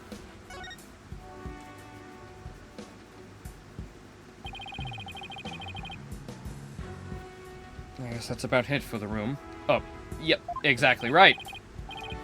So what do you think, right? Any ideas? There's still a lot of gaps in the evidence. But I'll put it off somehow. After all, I'll pull it off. You asked me to prove Blackwell's innocence, right, Edgeworth? What, he did? Yep, he called it a special request. Told him over their weekly dinner date. Of course. He reached out to me while I was still disbarred. Oh, I see. Tying in that, huh? So that was what sparked you to get your attorney's badge back? Yeah, the Blackwell case. Really? Okay. Right, I've got a special request. I want you to clear one of my subordinates of suspicion. Hey, I'm not even a lawyer anymore, remember? Haven't been one for a long time. That 8-year misunderstanding has been cleared up. You must be eager to return. So this is afterwards. I'm sure you're familiar with the other case that ushered in the dark age of the law. Very soon a convict will stand as a prosecutor in court. I want you to keep an eye on him. Just when I'm beginning to actually like the job I have now. Right, I'm sorry I dragged you into this. Because of the espionage aspect, I wasn't free to give you all the details. Hey, no need to apologize. It's like I said on the phone the other day. The first time we got a flashback to something we didn't see, where we actually do need the flashback. Oh, it's crazy. That's a thing you can do. No need to apologize. It's like I said on the phone the other day. I know that the type of criminals you're after now aren't small fries anymore. Looks like your target finally decided to make a move. Yeah, it's for this very reason I returned. Time to bring it to an end. I'm gonna end the dark age of the law. That's what this is all about. Dark Age of the Law? Sure comes up a lot on these days on TV and in the papers. And I hear there are more false charges and fabrication of evidence than ever. When I became chief prosecutor, the court system had already lost people's trust. It all began 8 years ago. A lawyer was caught fabricating evidence. And a year after that, a prosecutor was found guilty of murder. Do you mean? Yep, that's right. He's talking about my case, and Prosecutor Blackwell's. It was a downward spiral after that. Absolute nightmare. After those 2 cases, the mass media launched an all-out attack on the courts. Public opinion was tainted, and before long, the legal world itself was sucked into it. Such a shame. Once suspicion forms, it's very hard to shake. Lawyers and prosecutors were supposed to trust each other, pursue the truth together. Yeah, it's not like that hasn't happened, like, way longer than when you guys fucking got disbarred. Like, dude. It's been happening since the start of Ace Attorney. That's just been the whole plot of the entire trilogy. Like, this didn't begin because of those 2 cases. Like, come on, man. Von Karma just doesn't exist anymore? Is he not real? So sad when people began to cast doubt, they started lying to themselves and each other. Yes, and do absolutely anything to win. We're in an age now where winning is valued more than the truth. I'm sure it's caused our new chief prosecutor to lose many a night's of rest. Is it just me, or did his brow get even more furrowed than the last time I saw him? The hostage taker's disdain for the courts is a perfect example of the times. It sure is. Do you have any idea who the hostage taker might be? Well, somebody who mistrusts the court system and who can manipulate robots. It can really only be Aura Blackquill. Who else but her would want a retrial of that case from 7 years ago? Simon Blackwell's older sister, the owner of this room. I agree with your conclusion. Perhaps she intended to force Miss Sykes to confess. Actually, I think she had a much more horrific plan in mind for Athena. The important thing is for you to solve the UR1 incident and prove Blackwell's innocence. Then maybe she'll release the hostages. I'm counting on you, right? Set that prosecutor and those hostages free. I'll be counting on you in court to help me too. And of course, I'll do everything I can to help uncover the truth. As this isn't an official trial, I'm more at liberty to be a little unorthodox. Mr. Wright, are you finished with your investigation? Yeah, but I'd like you to tell the hostage taker something for me. I have to go to the detention center. I can't start the trial until I've talked to Athena. She's already given her consent. I'll accompany you to the detention center. So I'm still being watched, huh? I'll see you in court, Edgeworth. Even if it will be an undocumented trial, it'll be good to face you in court again.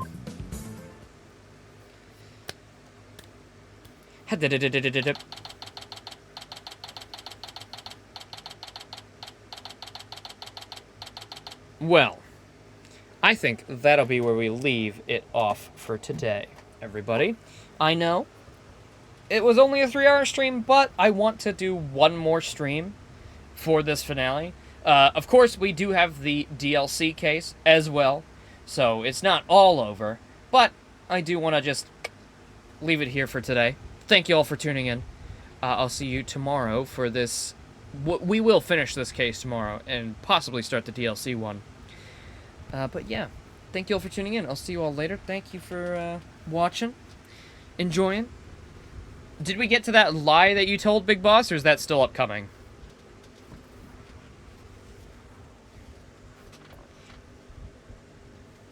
No, okay. Well, we'll figure out what Big Boss's big lie was.